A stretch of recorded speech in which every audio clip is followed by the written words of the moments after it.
Saya mempunyai harapan yang besar untuk melihat pindaan Akta 792 ini berupaya menyekat pemangsa-pemangsa seksual yang menjadikan kanak-kanak sebagai alat untuk melampiaskan nafsu binatang mereka. Jika saya boleh singkap kembali, Memuaskan nafsu, ya? melampiaskan, Oh, melampiaskan, okey, mana takkan. nafsu. Jika saya boleh, Seksual ni banyak teknikal dia, kan? ya, Itu itu banyak technical ya. Jika saya boleh singkap kembali satu-satu kes pertuduhan seksual kanak-kanak yang melibatkan seorang warga emas pada tahun lalu. Tertuduh merupakan seorang Clinton Wen sekolah yang telah didapati melakukan jenayah penganiayaan seksual terhadap seorang kanak-kanak perempuan berusia 8 tahun sekitar tahun 2019. Mengikut pertuduhan yang dibacakan oleh Hakim Mahkamah Session Johor Bahru.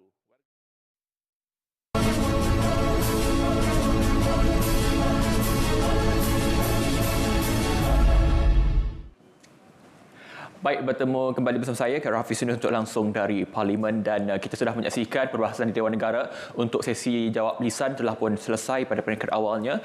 Misalnya soalan berkenaan dengan LCS telah dijawab panjang, dalam soal itu dijawab oleh Yang Berhormat Menteri Pertahanan, dan kami akan bawakan perinciannya dari semasa ke semasa dalam buletin-buletin atau berita RTM seterusnya. Dan ketika ini adalah berlangsungnya pembacaan kali kedua, iaitu rang undang-undang kesalahan-kesalahan seksual terhadap kanak-kanak pindaan tahun 2023, dan telah pun dibuka sesi perbahasannya, dan setiap senator yang akan berbahas pada hari ini akan diberi peruntukan selama 8 minit untuk berbahas dalam soal RUU yang dinyatakan. Baik saudara, anda boleh terus menonton kami di pautan yang tertera di kaca TV anda untuk tontonan secara dalam talian dan juga melalui RTM Klik yang boleh dimuat turun di telefon pintar anda. Dan kami akan tangguhkan ketika ini di TV1 dan akan teruskan siaran persidangan Dewan Negara terus di saluran berita RTM My TV sehingga selesai sesi perbahasan pada hari ini, hari Khamis 6 April 2023 ini. Baik saudara, anda boleh terus tonton kami di saluran-saluran yang kami nyatakan dan juga streaman secara langsung tadi.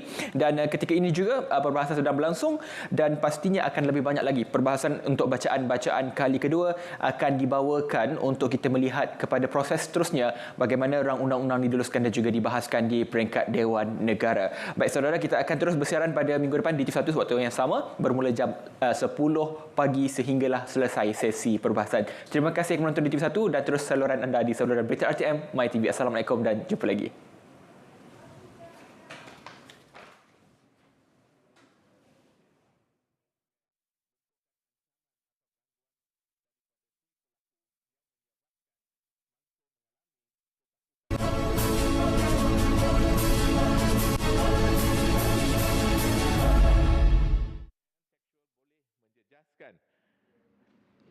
Tahap kesihatan mental mereka. Jadi tidak hairanlah mengapa ramai daripada kalangan mangsa menjadi trauma untuk berdepan dengan persekitaran sosial termasuklah keluarga mereka sendiri. Keengganan mereka untuk berkomunikasi dengan orang sekeliling merupakan satu antara faktor yang menyebabkan si pelaku semakin berani untuk melakukan apa jua perbuatan sambung terhadap mangsa setiap kali mereka berjumpa persendirian. Jadi persoalan di sini adalah apakah ruang atau platform yang akan disediakan menerusi kuatkuasa Akta 792 ini bagi membolehkan ibu bapa tampil untuk menyampaikan aduan berkaitan penganiayaan seksual yang membabitkan anak-anak mereka. Apakah mekanisme terbaik yang boleh dilaksanakan bagi membantu PDRM untuk mengesan si pelaku yang bersembunyi di sebalik ketakutan, trauma serta keengganan mangsa untuk menceritakan hal yang sebenar kepada ibu bapa mahupun kepada pihak-pihak berkuasa.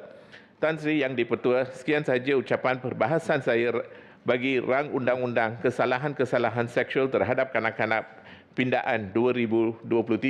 Dengan ini saya mohon menyokong. Baiklah, demikian penyampaian oleh Yang Berhormat Senator Datuk Kesar Vadas. Kedua ialah Yang Berhormat Sri Hajah Zurainah Musa.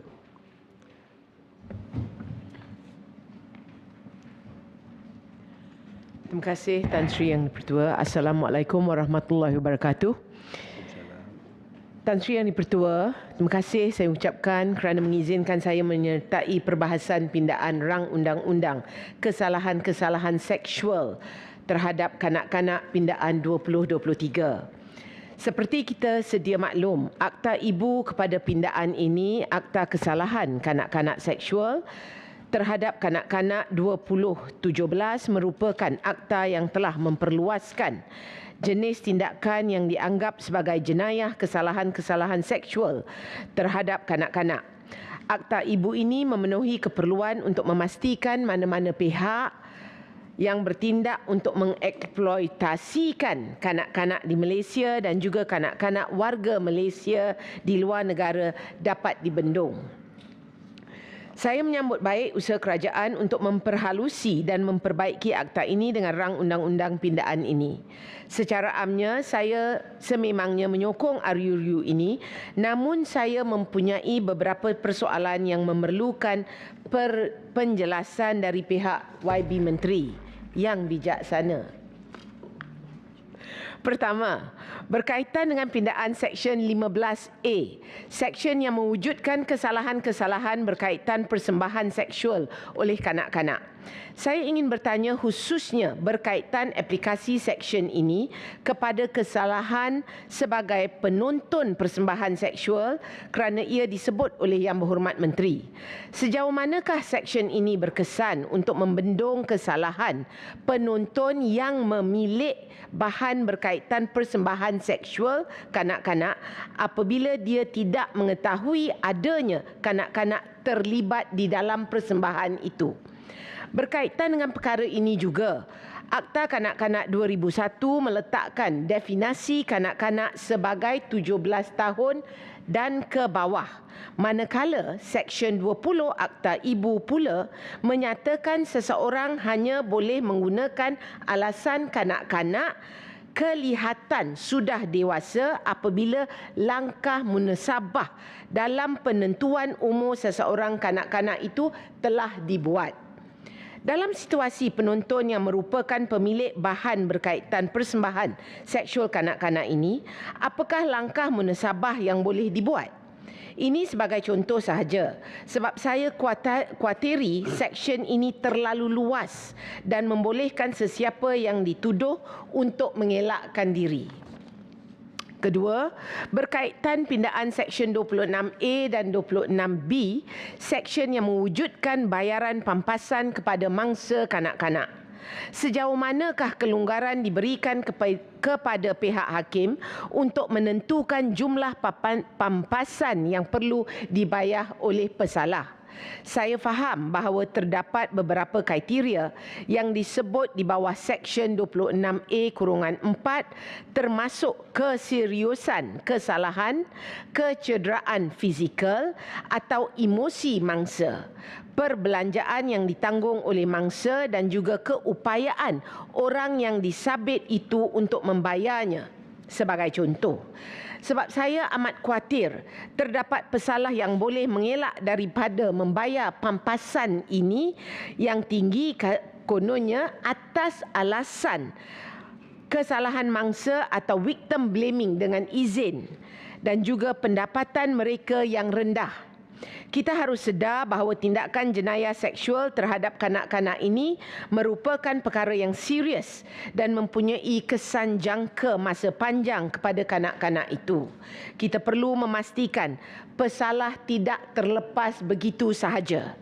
Jikalau ia tidak praktikal untuk memperincikan kriteria ini dengan lebih ketat, bolehkah kerajaan mempertimbangkan untuk memastikan Badan Perhakiman mewujudkan garis panduan penghukuman dalam penentuan pampasan yang setimpalnya?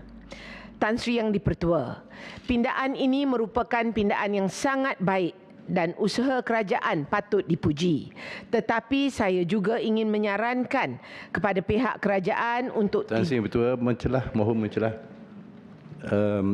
Tan Sri Ketua, saya tadi dengar masa Menteri membentang, hukumannya tidak melebihi 10 tahun penjara katanya. Adakah YB Senator bersetuju dengan saya, kalaulah kita kata jenayah ini adalah jenayah yang serius, sangat teramat serius, penganiayaan terhadap kanak-kanak, bolehkah kita penaikkan lagi Saya setuju. hukuman itu kepada 20-30 tahun? 10 tahun ni sikit sangat. Kata Betul. serius tapi hukumannya maksimum 10 tahun. Bagi saya tak masuk akal. Kalau serius, bagilah berat sikit. Terima kasih. Terima kasih Tan Sri, Yang Berhormat Tan Sri. Tan Sri Yang Bertua, saya sangat setuju dengan cadangan itu sebab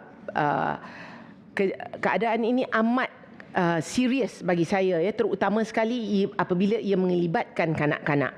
Saya teruskan Tan Sri Yang Dipertua. Silakan. Tetapi saya juga ingin menyarankan kepada pihak kerajaan untuk tidak melepaskan batuk di tangga. Kita juga perlu melihat kepada isu penglibatan kanak-kanak dalam aktiviti seksual secara menyeluruh dan bukan sahaja menghukum selepas kejadian. Saya ingin mencadangkan untuk kerajaan mengkaji situasi ini secara menyeluruh dan menghadkan peluang untuk kesalahan-kesalahan seksual ini berlaku. Bagaimana perkara ini boleh dilakukan oleh pihak kerajaan? Kerajaan patut mengkaji kebolehan untuk mewujudkan undang-undang yang mengarahkan kawalan ketat ke atas penggunaan kanak-kanak di platform sosial media dan aplikasi komunikasi seperti TikTok, Snapchat, Facebook, WeChat, Telegram dan sebagainya. Fokuskan kawalan ini kepada platform-platform yang membolehkan kanak-kanak untuk berkenalan dengan orang yang tidak pernah dikenali mereka dan keluarga mereka. Perkara ini akan mengurangkan peluang untuk kanak-kanak didedahkan kepada penjenayah yang mampu mengambil kesempatan. Kurangkan juga peluang pendedahan aktiviti seksual kepada kanak-kanak di media. Sehingga kini, setahu saya, Malaysia masih tidak mempunyai cara untuk menapis rancangan yang disiarkan oleh platform penstreaman di talian dengan izin online streaming platforms seperti Netflix, Disney Plus dan lain-lain.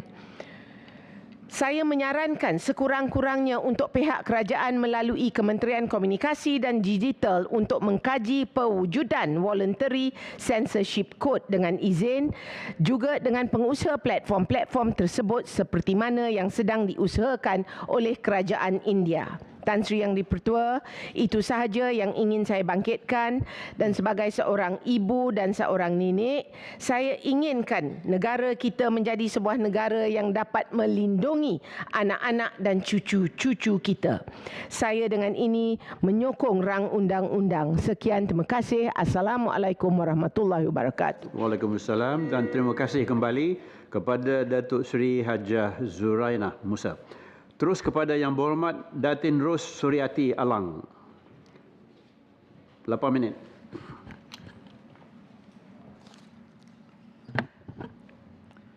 Bismillahirrahmanirrahim. Assalamualaikum warahmatullahi wabarakatuh. Salam sejahtera dan salam perpaduan. Tan Sri Yang Dipertua, terlebih dahulu terima kasih saya ucapkan kerana memberi kesempatan kepada saya untuk turut serta dalam perbahasan rang undang-undang kesalahan seksual terhadap kanak-kanak dalam pindaan 2023.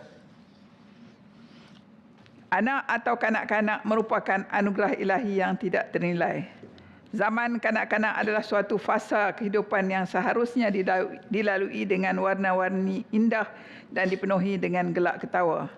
Namun apa yang menyedihkan apabila kita melihat pelbagai kes-kes penderaan dan gangguan seksual terhadap kanak-kanak sering terpapar di dada-dada akhbar dan juga media sosial. Bagi mangsa-mangsa gangguan seksual, mereka ini biasanya dalam lingkungan usia setahun jagung. Apabila mereka menjadi mangsa, tragedi ini akan menjejaskan kehidupan zaman kanak-kanak mereka, malah berupaya menjadi titik hitam dalam kehidupan mereka. Tanpa langkah pencegahan awal, titik hitam ini akan berkembang besar dan meninggalkan kesan yang berpanjangan, sekaligus berpotensi mengganggu perkembangan emosi dan mental kanak-kanak. Gangguan seksual juga bukan sahaja meliputi gangguan fizikal semata-mata, bahkan ia juga meliputi aspek emosi dan juga mental. Justru langkah progresif yang diambil oleh kerajaan dengan membentangkan rang undang-undang di Dewan Negara pada hari ini merupakan langkah yang positif dan efektif bagi membendung gejala yang tidak berperi kemanusiaan ini daripada terus berlaku. Sekiranya kita melihat kepada angka-angka dari agensi dan pihak berkuasa adalah amat membimbangkan. Angka jenayah seksual kanak-kanak meningkat hampir 42% antara tahun 20 dan 2021. Malah kes mahkamah jenayah seksual turut meningkat. Data dari Jabatan Kebajikan Masyarakat juga menunjukkan bahawa setakat 2022 sebanyak 1,168 kes telah direkodkan melibatkan penderaan seksual kanak-kanak. Namun, angka-angka yang saya sebut tadi hanyalah merupakan kes-kes yang berjaya dilaporkan. Tapi saya percaya pasti angka-angka itu tidak mencerminkan jumlah sebenar kes yang berlaku pada kanak-kanak. Ini kerana kita pernah berada di dalam Perintah Kawalan Pergerakan selama 2 tahun. Saya difahamkan banyak kes-kes penderaan berlaku ketika itu, hanya ia tidak dilaporkan atau disembunyikan oleh si pelaku atau mangsa itu tidak bersuara. Maka dengan itu, saya melihat RUU yang dibentangkan pada hari ini memang tepat pada masanya supaya kita dapat lebih lagi proaktif dan memberi lebih perlindungan serta meluaskan skop definisi gangguan seksual kanak-kanak agar mereka lebih dilindungi dan mereka yang bersalah melakukan jenayah terhadap kanak-kanak akan mudah dibawa ke muka pengadilan dan dijatuhkan hukuman yang setimpal tanpa dibolehkan membuat rayuan. Tan Sri Yang di-Pertua, saya ingin terus membawa isu mengenai pindaan yang cuba dibawa oleh Yang Berhormat Menteri mengenai RUU ini. Pertamanya, saya ingin merujuk kepada terma yang cuba dipinda iaitu merujuk kepada ayat pornografi kanak-kanak dalam Akta 792 di mana akta ibu digantikan dengan perkataan bahan penganiayaan seksual kanak-kanak. Pada pandangan saya, perkataan bahan yang digantikan dalam RUU ini harus diluaskan skop maknanya dan huraiannya. Sekiranya kita merujuk kepada perkataan bahan itu sendiri, ianya boleh meliputi pelbagai aspek sama ada membawa makna barang-barang, ramuan ataupun material. Apabila kita sama ertikan dengan perkataan pornografi, ia lebih meliputi kepada aspek perlakuan, perbuatan, kejadian dan lain-lain dengan cara yang menggairahkan atau yang bertujuan untuk membangkitkan nafsu seks menerusi filem, bahan-bahan bacaan dan sebagainya. Maka saya pohon kepada pihak JPM agar huraian mengenai istilah ini haruslah dibuat dengan lebih mendalam agar tidak akan menjadi beban kes dan agar tidak menimbulkan kekeliruan semasa perbicaraan di mahkamah. Malah saya khawatir perkara-perkara teknikal akan digunakan oleh pihak pembelaan di mana akhirnya si pelaku akan terlepas dan bebas dari dikenakan hukuman kelak. Seterusnya saya ingin merujuk kepada Seksyen 15A-1 mengenai hukuman kepada pesalah. Sekiranya kita melihat hukuman yang dikenakan adalah hukuman penjara tidak melebihi 20 tahun dan denda tidak melebihi RM50,000, terus terang saya katakan denda yang dicadangkan dalam RUU ini adalah kecil dan mudah sahaja. Saya melihat rakyat mendapatkan jumlah wang itu dengan mudah. Maka dengan itu hukuman dan denda maksima yang tinggi perlu dikaji semula. Saya ingin mencadangkan agar hukuman penjara dinaikkan tidak melebihi 50 tahun penjara dan denda yang dikenakan tidak melebihi RM300,000 atau nilai yang sewajarnya. Ini kerana si penjenayah dan mereka di luar sana agar lebih gerun dari melakukan jenayah yang terkutuk kepada kanak-kanak. Merujuk kepada Seksyen 15B pula, hukuman penjara tidak melebihi 10 tahun dan tidak ada denda yang dikenakan. Saya mencadangkan hukuman penjara dinaikkan kepada tidak melebihi 30 hingga 40 tahun dan ditambah dengan denda yang tidak melebihi RM500,000 atau nilai yang sewajarnya. Seterusnya, saya ingin menyentuh mengenai pindaan lain dalam RUU ini, iaitu cadangan untuk mewujudkan peruntukan bagi kesalahan persembahan seksual oleh kanak-kanak dan kesalahan pemerasan seksual kanak-kanak dalam Akta 792. Saya ingin kaitkan perkara ini dengan perbuatan segelintir rakyat yang gemar body shaming atau perbuatan mengejek fizikal seseorang. Ini biasanya berlaku di semua platform media sosial dan ia bukanlah suatu yang baru. Soalan saya, adakah perkara ini juga termaktub dalam rang undang-undang ini dan adakah ini tidak bertindih dengan akta di bawah Suruhanjaya Komunikasi dan Multimedia Malaysia? Tan Sri Yang di-Pertua, dalam era global yang serba canggih, maklumat boleh didapati di hujung jari sahaja. Anak-anak generasi sekarang sudah mula pandai bermain gadget dan mudah melayari apa-apa juga laman sesawang yang ada. Pada masa sekarang, saya amat risau dengan pelbagai gejala yang menimpa kanak-kanak yang terpampang di internet dan media sosial. Saya sedih melihat pelbagai aksi penindasan, malah yang lebih teruk lagi adalah kanak-kanak yang dijadikan sebagai hamba seks. Soalan saya, adakah terdapat peruntukan di dalam RUU ini sama ada di dalam pindaan atau telah sedia ada? Mohon 1 minit, Tan Sri Yang di-Pertua. Bagi mengawal, mencegah dan juga mendakwa mereka yang terlibat dalam pelbagai gejala yang kurang menarik yang terpampang di internet, terutamanya di media sosial.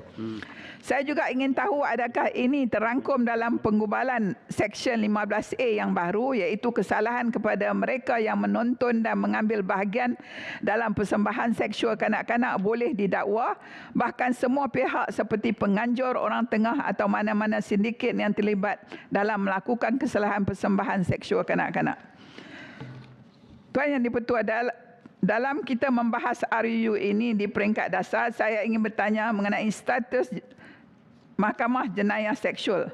Apabila kita melihat kembali kepada peningkatan mendadak jenayah terhadap kanak-kanak, maka saya melihat pihak kerajaan harus mewujudkan lebih banyak Mahkamah Jenayah Seksual kanak-kanak serta mempercepatkan sebutan kes yang difailkan. Saya ingin bertanya, adakah JPM akan membuat penambahan jawatan bagi menampung penambahan bilangan Mahkamah Jenayah Seksual serta apakah halangan-halangan dan kekangan yang dihadapi oleh kementerian dan menguruskan dalam menambahkan lagi bilangan mahkamah?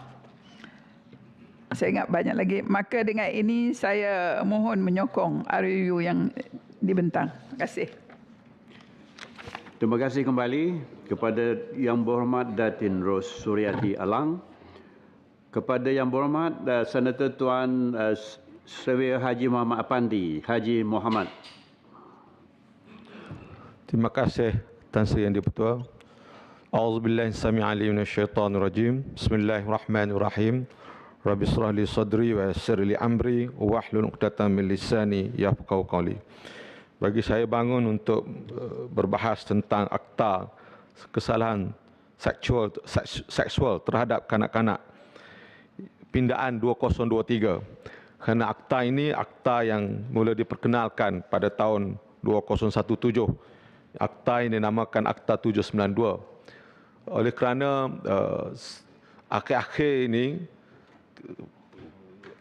gangguan ataupun kesalahan seksual terhadap kanak-kanak semakin meluas disebabkan dipengaruhi oleh berbagai-bagai elemen sama ada YouTube dan juga filem-filem dan juga persekitaran yang menyebabkan banyak berlaku perkara-perkara yang dulunya kita tidak dengar, kurang dengar, tapi sekarang lambatkan berlaku di kalangan masyarakat. Sebab itu naluri manusia ni memang kecenderungan dia nak melakukan maksiat, Tan Sri. Sebab itu dalam surah Asy-Syam Allah Subhanahu wa taala berfirman, a'udzubillahi minasyaitonirrajim. Bismillahirrahmanirrahim. Fa'alhamaha fujuraha wa taqwaha. Disediakan pada diri manusia itu sifat jahat dia dulu, Tan Sri. Kemudian diikuti dengan sifat takwa, baik dia. Maknanya tendensi manusia ni untuk melakukan perkara-perkara jahat tu lebih berbanding dengan perkara baik. Itu naluri dia. Tetapi kalau persekitaran, kalau kita mengenakan undang-undang yang ketat, pengawasan dengan baik, insya-Allah ianya dapat dikurangkan. Untuk menghapuskan, saya rasa mungkin satu perkara yang amat mustahil. Kerana isu ini isu sejagat. Dia bukan hanya berlaku dalam negara kita, tapi dia berlaku di seluruh dunia. Lebih hebat, lebih teruk berlaku di luar negara. Di mana mereka-mereka yang berpengaruh, mereka-mereka yang kaya, mengambil kesempatan. Kerana bila mana manusia ini terlibat dengan maksiat, dia bukan berpuas hati dengan sempadan maksiat setakat itu. Dia ada benda-benda advance lagi, ciptaan baru lagi untuk menggambarkan kehebatan dia. Kalau kita dengar kalangan mereka-mereka yang angkuh dengan perkara-perkara maksiat ni, kadang-kadang kita pun takut. Kerana perkembangan mereka yang buat maksiat ni macam-macam. Umpamanya, kalau dulu naluri manusia ni antara lelaki dengan perempuan. Tapi sekarang sudah dengan izin criss crossing. Perempuan dengan perempuan, lelaki dengan lelaki mengikut sirah Nabi Allah Lut. Kemudian apa yang pelik tetapi benar berlaku, nenek-nenek yang berpengaruh dan kaya, dia minat dengan lelaki yang kita kategori kanak-kanak yang berusia 18 tahun ke bawah yang sado. Ini berlaku common dengan izin. Common kalau kita dengar, mana nenek-nenek yang kaya berpengaruh, dia minat. Dengan ada masalah rumah tangga, dia minat dengan lelaki-lelaki yang sado kerana dia melihat kepada filem-filem hero-hero berbentuk Tarzan dan sebagainya. Ini realiti. Apa hero Tarzan? Ini bukan cerita benar. Tak, saya tanya hero Tarzan. Hero Tarzan. Dia minat. Sebab tu masalah kita dengar sekarang, kita seolah memfokuskan antara lelaki yang berusia, lelaki tua atau dewasa yang menganiai. Mungkin kita kata kanak-kanak perempuan atau mungkin kanak-kanak lelaki. Yang kita bimbang perkara ini berlaku pada yang berusia 12 tahun ke bawah. Mungkin yang 17-18 tu mereka mungkin ada daya berfikir. Tetapi kerana keuangan, kerana wang, maka mereka juga dipujuk. Sama ada oleh nenek tua yang berpengaruh dan kaya, ataupun oleh kaum Adam yang kaya dan tu. Yang ini bukan lawak jenaka, ini cerita benar. Sebab tu saya nak minta supaya kerajaan memerhatikan. Sebab perkara seksual ni perkara lumrah. Sebab tu Allah Subhanahu taala telah berfirman, wala taqrabuz zina, jangan kamu dekati. Antara jangan kamu dekati, jangan kamu dedahkan diri kamu, dan kerajaan sendiri mesti mengawal segala bahan-bahan tersebut. Walaupun kerajaan cuba mengawal, banyak yang tidak sah pun datang kepada kita dengan tidak kita minta. Kita buka handphone kita tak minta pun datang. Jadi makna sekarang ni benda tu dah terancang oleh mereka-mereka yang bermain dalam sektor ini, mereka-mereka yang terlibat sektor ini, mereka telah lebih advance dengan izin untuk melancarkan bahan-bahan ini secara terbuka kepada seluruh dunia. Tambahan dengan teknologi-teknologi terkini, dengan media-media sosial. Sebab tu sekarang ni kekuatan mesti kekuatan pribadi, kekuatan sendiri.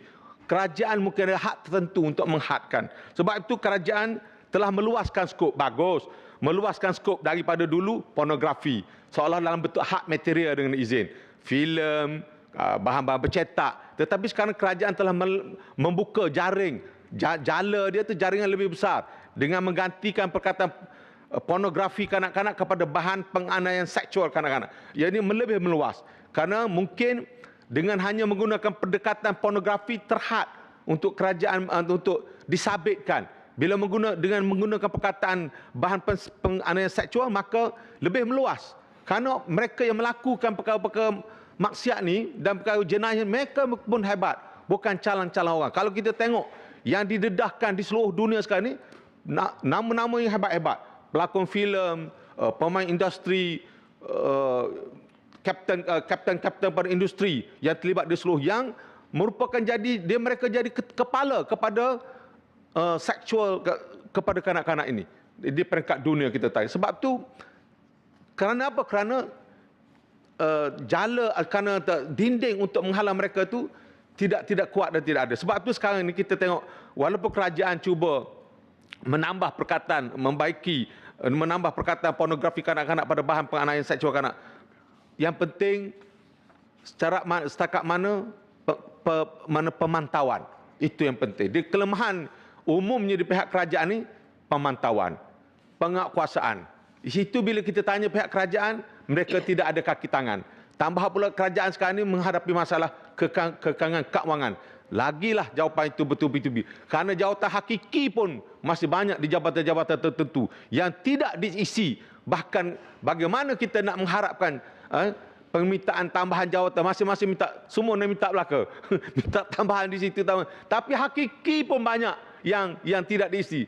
Masalah isu doktor-doktor pun baru nak cuba diselesaikan dalam tempoh 3 tahun. Jadi bayangkanlah kalau kita nak minta penambahan kepada pegawai penguatkuasaan, saya fikir tak tahulah 20 tahun lagi, 10 tahun berlaku. Sebab itu saya fikir antara cara-cara nak deter dengan izin adalah baik. Seperti cadangan rakan-rakan saya tadi, sebelum ni umpamanya pemenjaraan ditambah, dinaikkan. 10 tahun ni sekarang ni jadi singkat hari, tiap-tiap hari. Bila kita semakin tua, hari Allah jadikan semakin singkat. 10 tahun ni sekejap je. Dan 10 tahun kalau dia berkelakuan baik dalam penjara, dia jadi 2/3. Sekejap ke, jumpa baliklah kamu. Yang berhormat dengar bunyi. Okey, terima kasih. Jadi sebab tu Tan Sri Yang Ditua, saya fikir yang penting adalah kerajaan menaikkan dendaan sama ada dari sudut pemenjaraan dan juga dari sudut denda-denda pampasan. Itulah tujuan penambahan Akta 15A, 15B dan juga Akta 26A, 26B untuk menambah apa yang belum ada sebelumnya.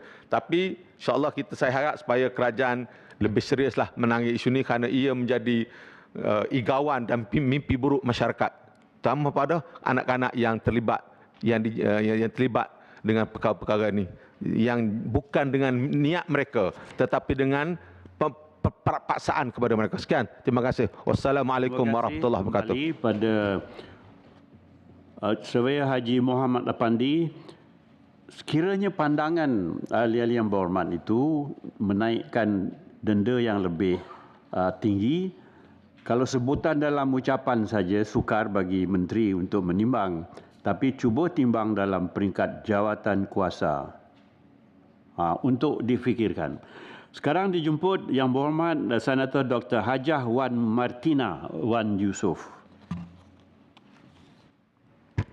Bismillahirrahmanirrahim. Assalamualaikum warahmatullahi wabarakatuh. Terima kasih Tan Sri Speaker atas peluang yang diberikan kepada saya bagi membahas rang undang-undang Akta Kesalahan-Kesalahan Seksual terhadap Kanak-kanak 2017.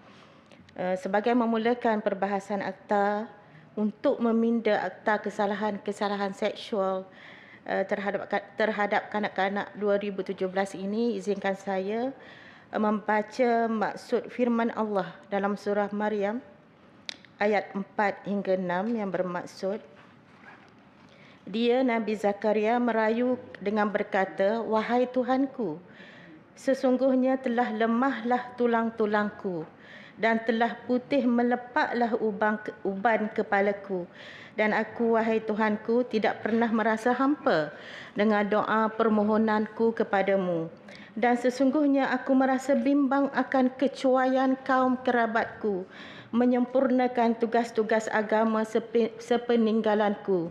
Dan isteriku pula adalah seorang yang mandul. Oleh itu, kurniakanlah daku dari sisimu seorang anak lelaki yang layak mewarisi daku, juga mewarisi keluarga Nabi Yakub, dan jadikanlah dia, wahai Tuhanku, seorang yang diredai serta disukai. Islam memartabatkan kanak-kanak sebagai zuriat kekeluargaan yang akan mewarisi tugas-tugas dan tanggungjawab sebagai khalifah atau pemimpin bagi generasi masa depan. Tanggungjawab mencorakkan kanak-kanak terletak bukan sahaja di atas bahu ibu bapa, tetapi juga masyarakat dan kerajaan. Justru itu, sebagai perkongsian di sini di Dewan Yang Mulia ini, Kelantan telah menggubal satu dasar yang dinamakan dasar kanak-kanak fitrah sebagai dasar dan juga asas dan juga kerangka yang memberi tumpuan kepada pembangunan dan perlindungan kanak-kanak sebagai individu yang penting untuk membina generasi masa depan.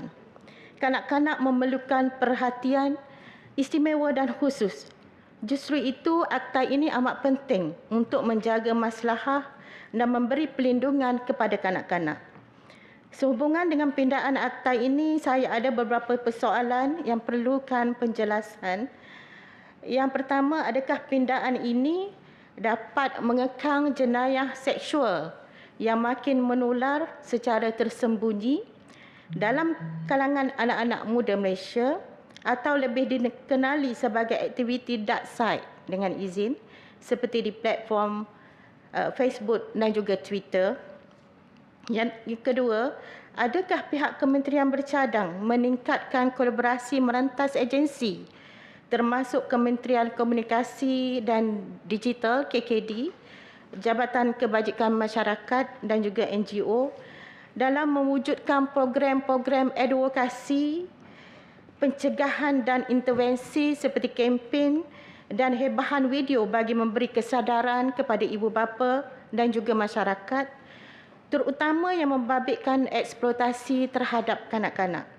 Yang ketiga, bagaimanakah kerajaan akan memastikan keberkesanan pindaan akta ini selaras dengan penubuhan pasukan khas di bawah bahagian siasatan jenayah seksual wanita dan kanak-kanak Bukit Aman di 11 untuk membanteras aktiviti pornografi dalam kalangan kanak-kanak seperti diumumkan dalam Belanjawan 2023. Merujuk Seksyen 15A, persembahan seksual oleh kanak-kanak, soalan saya, persembahan seksual artinya apa-apa perlakuan seksual secara terang-terangan. Apa yang dimaksudkan di dalam istilah ini dan bagaimanakah jika sesuatu perlakuan seksual tidak dibuat secara terang-terangan? Adakah terdapat penanda aras atau perbandingan dengan negara-negara lain dalam menentukan kadar hukuman pemenjaraan dan juga denda? Kalau tadi kita kata terlalu rendah dan kita mahu menaikkan kadar denda, adakah juga kita buat perbandingan dengan negara lain? Seksyen 26A, perintah bagi pembayaran pampasan kepada mangsa kanak-kanak. 26A-5 bagi maksud membuat perintah di bawah subseksyen 1, Mahkamah boleh mengadakan suatu inkuari sebagaimana yang difikirkan patut. Bagaimanakah proses inkuari ini akan dijalankan dan tempoh masanya? Selain peruntukan pembayaran pampasan, adakah terdapat pampasan berbentuk bukan keuangan lain yang diperuntukkan kepada masa kanak-kanak terlibat? Seksyen 26B peruntukan tentang pembayaran pampasan. 26B1-A, adakah tempoh masa yang diperuntukkan bagi pembayaran jumlah wang itu adalah mengikut budi bicara mahkamah? Jika ya, adakah terdapat had masa untuk pembayaran tersebut? 26B-1-B, rasional pembayaran pampasan oleh tertuduh secara ansuran serta kaedahnya bagaimana? 26B1-1-E, mohon penjelasan mengenai bahawa kehilangan wang itu akan lebih memudaratkan keluarganya daripada pemenjaraannya. Langkah-langkah pencegahan, pendidikan, penguatkuasaan Sekatan kepada bahan-bahan berunsur seksual perlu dibuat oleh kerajaan untuk memastikan kanak-kanak selamat dari jenayah seksual. Dengan itu, sekian, terima kasih. Saya mohon penjelasan dan menyokong pindaan RUU ini. Sekian, terima kasih. Terima kasih kembali. Sekarang Yang Berhormat Datuk Johannes Abdul Aziz. Bismillahirrahmanirrahim. Assalamualaikum warahmatullahi wabarakatuh. Terima kasih Tan Sri Yang Di-Pertua kerana saya diberi ruang dan peluang untuk sama-sama berbahas berkenaan dengan rang undang-undang kesalahan seksual terhadap kanak-kanak pindaan 2023. Tan Sri Yang Di-Pertua, jenayah seksual atau ambang seksual yang berlaku terhadap kanak-kanak semakin meningkat dan membimbangkan. Sejak akta ini digubal dan dikuatkuasa pada tahun 2017, terdapat 5,519 kes yang telah dilaporkan dari tahun 2018 hingga 2022. Di antara kesalahan seksual terhadap kanak-kanak yang direkodkan oleh PDRM adalah seperti jenayah rogol, cabul, sumbang mahram, luar tabi'i, pornografi kanak-kanak dan komunikasi secara seksual. Dan daripada keseluruhan jumlah itu, hanya sebanyak 3,060 kes dihadapkan di mahkamah sejak 2018 hingga Januari ini. Menjadi persoalan kepada saya, bagaimana dengan baki yang lain? Adakah kes ini digugurkan kerana tiada bukti mencukupi atau berlaku penarikan semula laporan oleh mangsa? Kebiasaannya, jenis jenayah seksual terhadap kanak-kanak dilakukan oleh orang yang dekat dan mempunyai akses kepada mangsa. Contohnya seperti ibu bapa, adik-beradik, pengasuh dan ahli keluarga mereka sendiri. Terdapat banyak kes mangsa menarik balik laporan yang dibuat kerana manipulasi oleh orang-orang sekeliling, membuatkan mereka rasa bersalah jika orang didakwa dikenakan hukuman. Saya ingin bertanya kepada Menteri, sejauh mana RUU ini dapat melindungi mangsa daripada dimanipulasi sehingga tidak mahu meneruskan pendakwaan? Apakah usaha kerajaan untuk memastikan kanak-kanak ini dilindungi dan tidak dimanipulasikan sepanjang proses pendakwaan berlangsung, terutama kes melibatkan ahli keluarga? Saya bersetuju dengan fasa 2 hingga 9 yang bertujuan untuk menggantikan istilah pornografi kanak-kanak kepada bahan penyayaan seksual kanak-kanak. Izinkan saya merujuk kepada Kamus Dewan edisi 4, iaitu pornografi ialah penggambaran atau pengisahan sesuatu berlaku perbuatan kejadian dan lain-lain cara yang mengairahkan atau yang bertujuan untuk membangkitkan nafsu seks menerusi filem, bahan bacaan dan sebagainya. Manakala juga bahan ialah barang-barang atau material yang akan dijadikan benda-benda lain, ramuan untuk membuat sesuatu, bermakna bahan penyayaan seksual bermaksud barang-barang ataupun material untuk melakukan penyayaan seksual. Meskipun pasal ini nampak seperti sekadar penggantian istilah, saya yakin penggantian ini memberi kesan yang besar kepada perspektif dan gambaran terhadap keseriusan serta menekankan sifat jenayah eksploitasi dan penyayaan seksual ke atas kanak-kanak. Istilah ini melihatkan secara tepat sifat jenayah bahan itu terhadap mangsa yang mana ia berlaku tanpa izin dan kerelaan mereka. Yang Berhormat Tan Sri Yang Di-Pertua, Dengan teknologi yang semakin berkembang, akses kepada kemudahan internet dan perkembangan teknologi alat komunikasi digital yang pesat telah menyebabkan orang ramai termasuk kanak-kanak semakin mudah mendapat pencapaian internet. Sejak 2 ini, perbuatan live streaming seks melibatkan kanak-kanak semakin menjadi-jadi.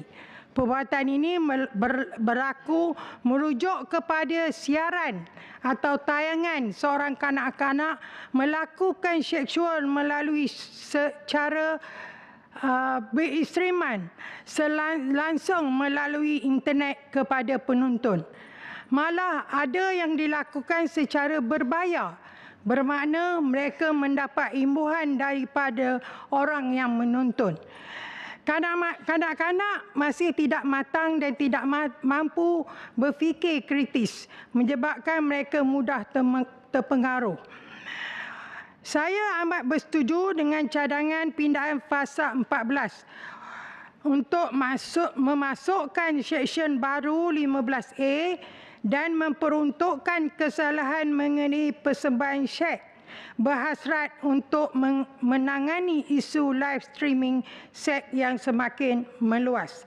Dengan mengubah seksyen 15A yang terbaru ini, bukan saja orang yang menonton dan mengambil sebahagian dalam persembahan seksual kanak-kanak boleh didakwa, tetapi pihak yang terlibat seperti penganjur, orang tengah atau mangsa-mangsa sindiket yang terlibat dalam melakukan kesalahan persembahan seksual kanak-kanak hendaklah didakwa.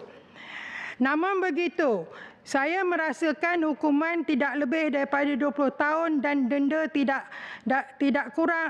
lebih daripada 50,000 adalah tidak wajar.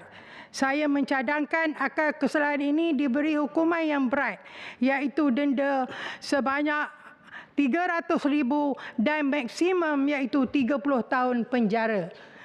Yang Mohormat Tan Sri Yang Dipertua, saya menyokong usul ini. Terima kasih.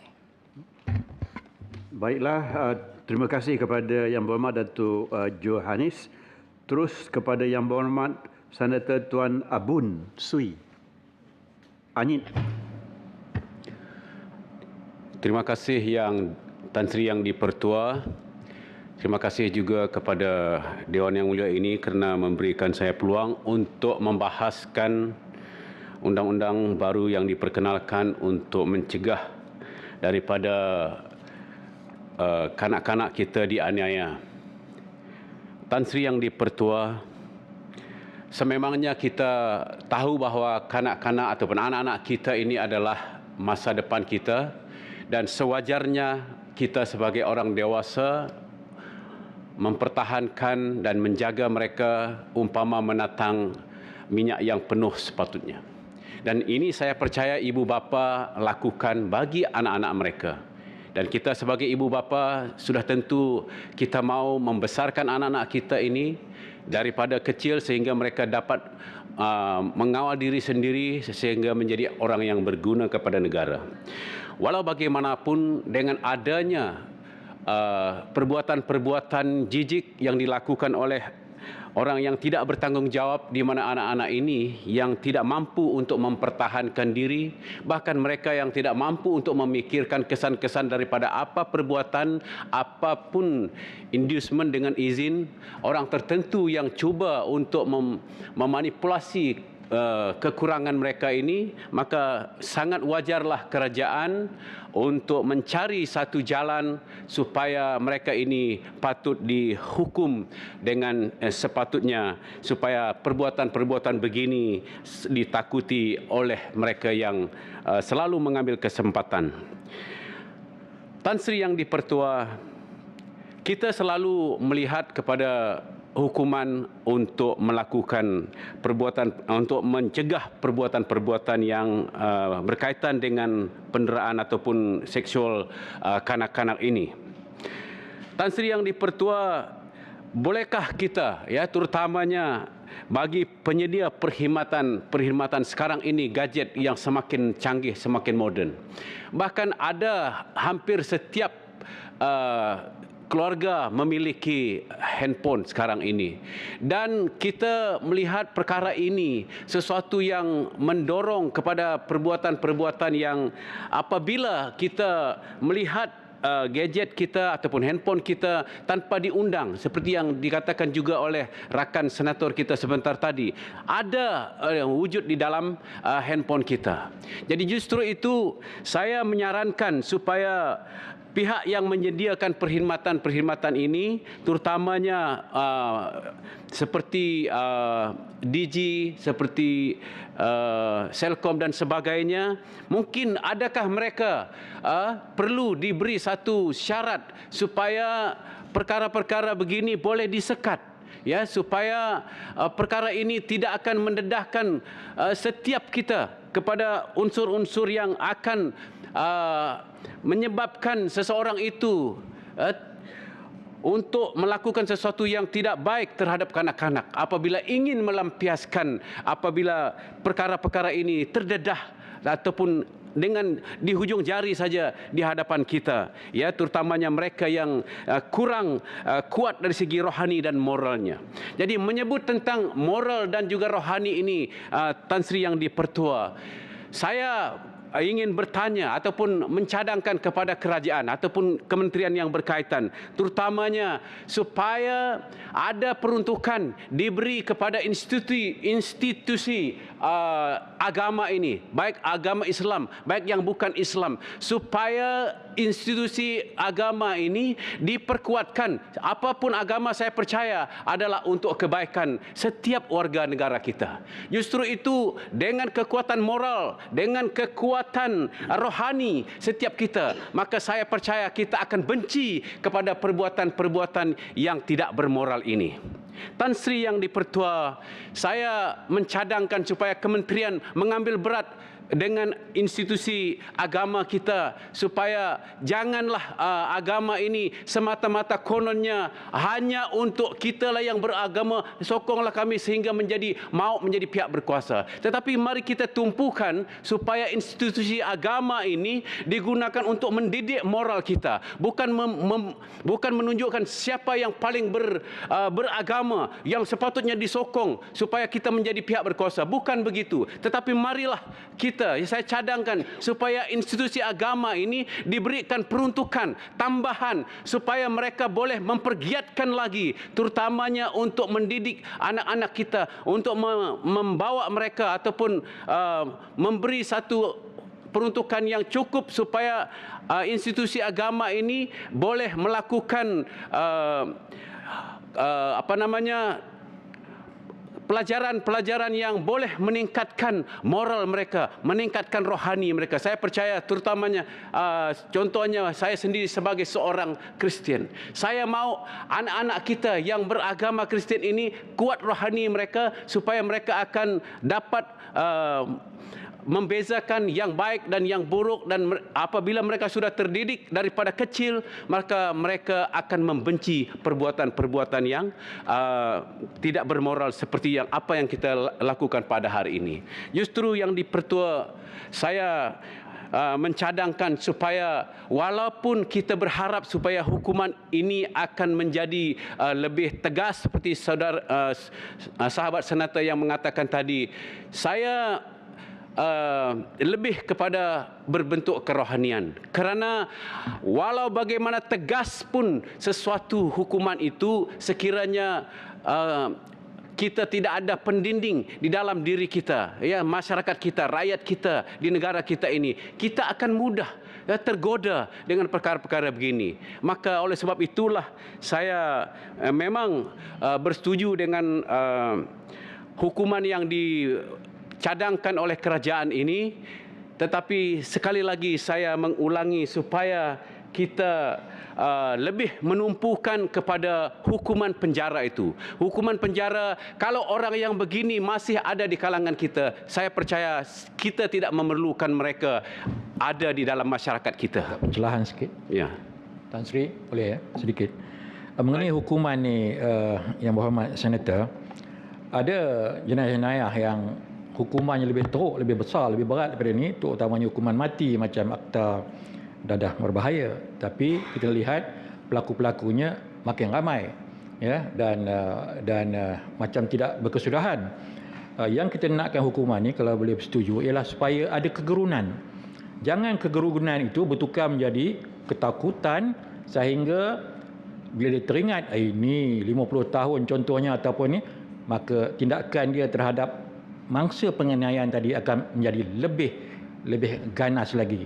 Ya, jadi adakah kita rasa yang dicadangkan oleh menteri ini dalam rang undang-undang ini sudah cukup menasabah? Terima kasih. Ya, saya setuju dengan saranan sahabat saya. Jadi justru itu memang kegerunan ini, walaupun kita gerun, tetapi kalaulah perkara ini tidak ditakuti kerana ada manipulasi ataupun mungkin ada pihak-pihak yang terlibat ini, mereka seperti yang dikatakan oleh sahabat kita sebelum ini pun, mereka ini sangat advance, canggih, dan mungkin mereka juga sangat kaya raya. Kerana perkara-perkara ini apabila mereka dikuasai oleh keadaan yang advance ini, maka inilah yang menjadikan kanak-kanak ini terus akan menjadi mangsa. Justru itu saya lebih tumpukan supaya kerajaan juga menumpukan kepada moral dan kerohanian ini tadi, supaya pada masa depan dalam jangka panjang tidaklah ada orang-orang yang begini ada di dalam negara kita ataupun di dalam masyarakat kita. Justru itu hukuman penjara lebih panjang itu adalah lebih wajar. Justru itu saya menyokong pindaan ini. Terima kasih. Terima kasih kembali kepada Tuan Abun Sri Anyit. Yang berhormat Senator Tuan Manolan Mohamad. Terima kasih Tan Sri Yang di-Pertua kerana memberi peluang kepada saya. Pertama sekali saya mengucapkan terima kasih kepada Yang Berhormat Menteri di Jabatan Perdana Menteri Hal Ehwal Undang-Undang kerana membawa pindaan akta ini untuk kebaikan kita bersama. Dan ini merupakan bagi saya satu komitmen yang diberikan oleh kerajaan untuk menjaga kanak-kanak, anak-anak kita di bawah umur 18 tahun ini. Dan pindaan ini saya percaya sekurang-kurangnya kita dapat mengurangkan jenayah seksual terhadap kanak-kanak ini. Kalau kita tengok data Tan Sri Yang di-Pertua, pada jenayah seksual kanak-kanak dan wanita pada tahun 2020 adalah 11,092 orang. Dan ada peningkatan iaitu pada tahun 2021, 12,890 orang. Jadi kalau kita tengok data untuk kes penderaan seksual kanak-kanak daripada tahun Januari 2017 sehingga Februari 2022, iaitu seramai 5,519 kes yang telah dilaporkan kepada pihak berkuasa. Tetapi saya yakin Tan Sri Yang di-Pertua, kes seksual terhadap kanak-kanak ini banyak sebenarnya di luar sana, tetapi mungkin ramai yang tidak membuat aduan disebabkan bermacam-macam kes, mungkin ugutan dan ketakutan daripada kanak-kanak tersebut. Jadi kalau kita tengok kes yang real di luar sana, saya yakin kes ini lebih banyak. Dan saya juga mengucapkan terima kasih kepada pihak kerajaan kerana telah menubuhkan itu Mahkamah Jenayah Seksual terhadap kanak-kanak. Dan ini bagi saya satu langkah yang sangat baik untuk kita memerangi jenayah ini, dan kita mesti membela kanak-kanak dan anak-anak kita ini kerana inilah kanak-kanak inilah generasi penerus untuk negara kita pada masa akan datang. Dan Tan Sri Yang di-Pertua, kebanyakan kes seksual terhadap kanak-kanak ini bukannya orang jauh, kebanyakan adalah orang dekat, iaitu mungkin ibu bapa, mungkin abang, adik-beradik mereka. Dan maka itu kes itu tidak dilaporkan kerana mereka takut diugut oleh mak tiri ataupun bapa tiri mereka. Maka itu tidak diugut. Jadi bagaimana sebenarnya kerajaan, saya tanya pada kerajaan, kepada menteri khususnya, untuk kita menangani kes-kes yang tidak dilaporkan ini. Sebab kes ini berlaku dan ada real yang berlaku kes ini di mana kanak-kanak tersebut telah dirogol dan ayahnya telah membuat aduan kepada polis dan akhirnya dia boleh diselesaikan dengan begitu mudah.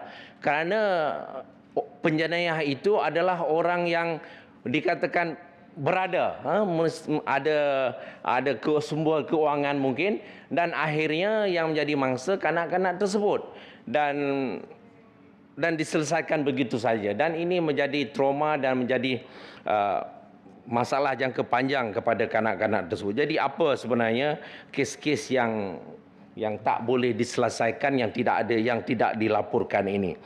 Dan biasanya dia memang tidak ada kerelaan daripada mangsa tersebut. Dan seterusnya adalah berkenaan dengan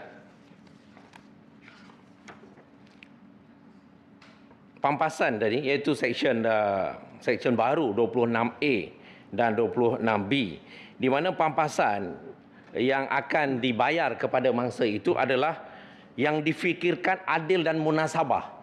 Jadi ini nampak subjektif dekat sini, Tan Sri Yang di-Pertua. Kalau boleh lebih spesifik, berapa pampasan yang dibayar kepada mangsa tersebut? Sebab kita tak mahu nanti kadang-kadang mangsa yang terlibat ini mangsa yang senang cerita golongan B40 lah, Tan Sri, kan? Mesti kena spesifik dan juga mesti dibayar kepada ibu bapa. Sedangkan mangsa ataupun penjenayah itu adalah ibu ataupun bapa. Yang menuntut adalah ibu bapa. Jadi yang ini saya tengok menteri kena, harap boleh bagi jawapan lah untuk kita bersama, macam mana untuk nak menyelesaikan kemelut macam ini. Dan yang kedua berkenaan dengan pampasan sekiranya seksyen 26B in bracket D, iaitu berkenaan dengan ingkar membayar wang pampasan. Mahkamah dah tentukan berapa pampasan yang perlu dibayar kepada kanak-kanak tersebut ataupun kepada mangsa, tetapi mereka tidak mahu bayar akhirnya. Dan yang jadi mangsa adalah kanak-kanak tersebut, mungkin mengambil masa 5 atau 10 tahun dan akhirnya saya yakin kanak-kanak tersebut ataupun mangsa tersebut tidak akan mendapat bayaran yang setimpal. Dan akhir sekali berkenaan dengan seksyen baru 15A dan 15B, iaitu persembahan seksual oleh kanak-kanak.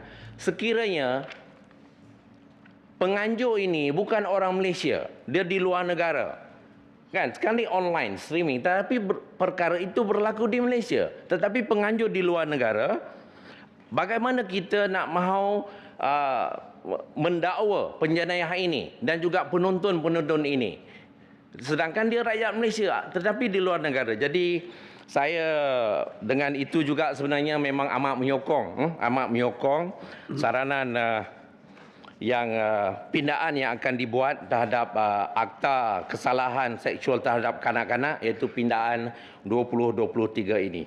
Sekian, terima kasih Tan Sri. Terima kasih kembali kepada Yang Berhormat Tuan Manolan Mohamad yang khusus merujuk kepada seksyen-seksyen dan peruntukan yang dibahaskan. Ini trend yang baik bagi cara kita membahas. Ada dua lagi Yang Berhormat yang ingin mengambil bahagian.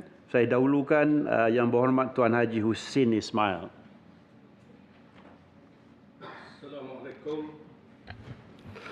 Assalamualaikum warahmatullahi wabarakatuh. Terima kasih kepada Tan Sri Yang di-Pertua.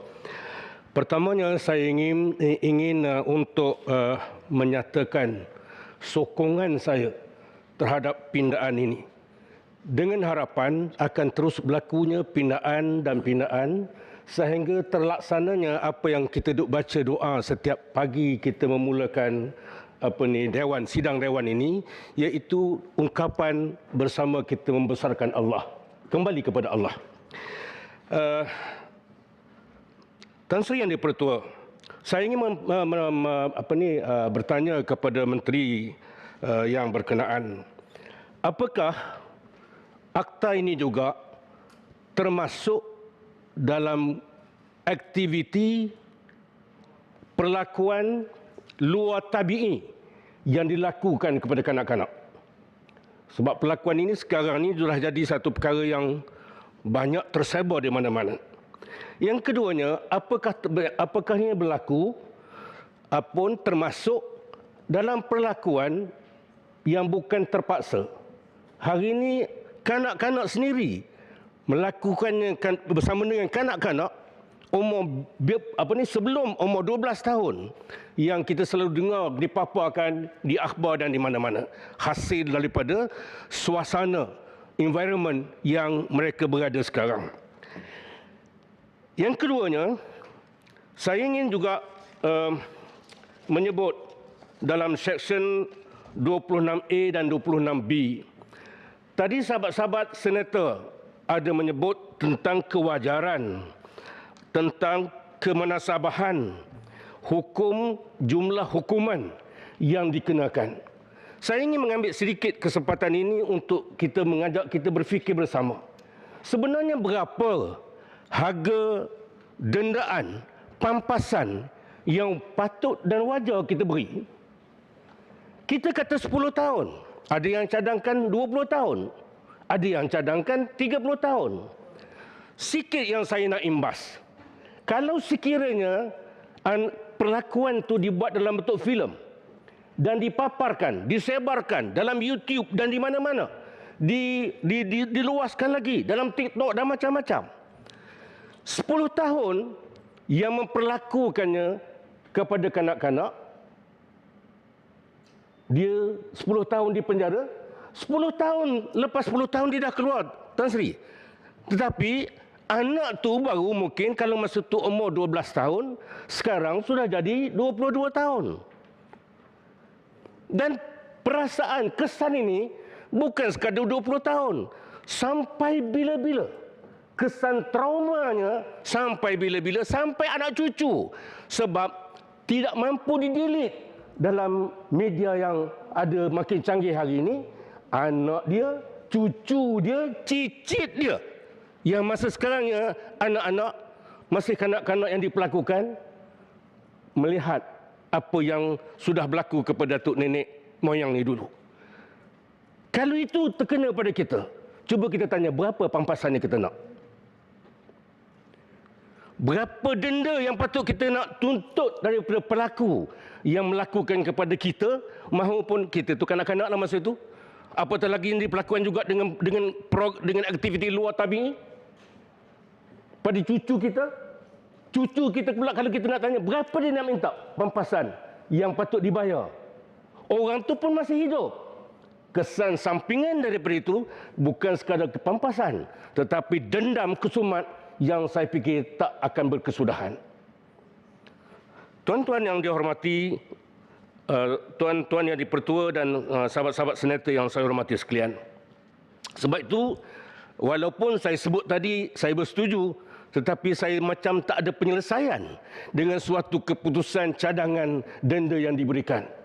Fikirkan supaya jalan lain mungkin dapat dibuat satu cadangan. Yang ketiganya, Tan Sri Yang di-Pertua, saya ingin menyebut tentang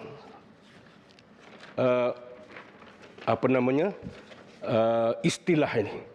Kita rasa-rasanya kadang-kadang ringan sikit bila kita sebut jenayah seksual. Hakikat sebenarnya ia adalah jenayah zina. Pada pelaku dia pezina. Pada kanak-kanak yang dipaksa dia bukan penzina. Tetapi perkataan zina ni dihubung kait langsung dengan apa yang disebutkan oleh Allah Subhanahu wa taala dalam Quran dan hadis Rasulullah sallallahu alaihi wasallam. Allah menyebut tentang isu ini bukan sekadar keputusan pelakuannya ataupun tindakan perlakuannya. Lebih daripada itu, ancaman Allah, gesaan Allah terhadap bagaimana nak menyekat agar ianya tidak berlaku. Firman Allah Subhanahu wa taala dalam surah An-Nur, surah Isra ayat 32. Allah sebut wala taqrabuz zina innahu kana fahishatan wala wasa'a sabila. Dalam surah An-Nur panjang, sangat panjang ayat itu, Allah sebut satu. Ayat surah An-Nur ayat 151. Yang saya ambil ungkapan di tengahnya. Wala taqrabul fawahish ma zahara minha wa ma batan. Jangan kamu menghampiri kejahatan. Dalam ungkapan ini maksudnya zina yang terang maupun yang tersembunyi. Tuan-tuan, para tuan yang dipertua maupun sahabat-sahabat para senator yang saya hormati sekalian. Kalau permulaan untuk pelakuan zina itu pun disebut detail oleh Allah Subhanahu Wa Taala. Yang kita bincang ini ialah kesan daripada permulaan sehingga natijahnya perlakuan. Yang saya nak sebutkan di sini, kalau boleh dilengkapkan nanti dengan tindakan menghalang ataupun pencegahan yang kita selalu sebut prevention is better than cure dengan izin.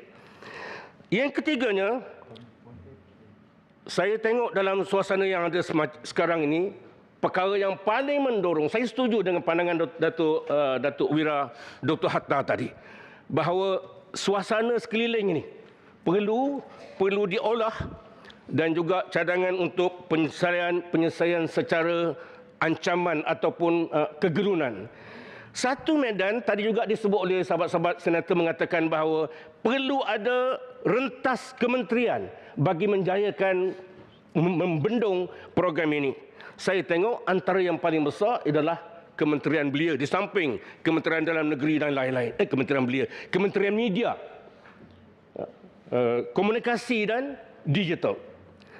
Apa yang kita mampu buat untuk sehingga kita mampu membendung? Hari ini yang paling dahsyat sehingga berlaku paling rancak peristiwa ini sampai kadang-kadang kanak-kanak sama kanak-kanak. Belum pun kita terfikir sepatut umur ini sudah diinisiatkan ataupun dirangsangkan pemikiran untuk berlaku. Tetapi hari ini bukan sekadar itu, akibat daripada minta maaf masa dah habis. Akibat daripada media yang bebas ini, hari ini haruan makan anak berlaku di mana-mana. Nenek dengan cucu, anak sama anak dan lain-lain. Jadi tuan-tuan, saya harap mudah-mudahan program rentas kementerian dalam membendung perlakuan ini akan dipertingkatkan. Dan yang terakhir saya nak sebut ialah tentang penyelesaian terakhir. Saya sebut tadi bahawa saya setuju dengan pindaan ini, dengan harapan pindaan terus berlaku. Bagi orang Islam, penyelesaian terakhirnya adalah kembali kepada hukum yang disebutkan oleh Allah Subhanahu Wa Taala, dan dalam Quran perlakuan hukum yang dibuat sudah tentu ada satu benda sebelum benda itu berlaku, iaitu bagaimana ianya mewujudkan kegerunan dahulu untuk akhirnya masyarakat melari ataupun tidak terlibat dalam program ini, dan hukumnya nanti itu akan lebih dahsyat sampai tahap yang disebut oleh sahabat 40, 50, 60 tahun. Ending yang disebut penzina ni sampai tahap berlakunya hududullah. Hududullah itu ialah untuk mewujudkan sempadan yang menggerunkan manusia untuk melakukan perkara yang sangat terkutuk ini. Sekian. Assalamualaikum warahmatullahi wabarakatuh. Terima kasih kepada Yang Berhormat Tuan Haji Hussein Ismail di atas pembahasan tadi. Seterusnya saya menjemput pembahasan yang terakhir, Yang Berhormat Datuk Dr. Dominic Lau Ho Chai.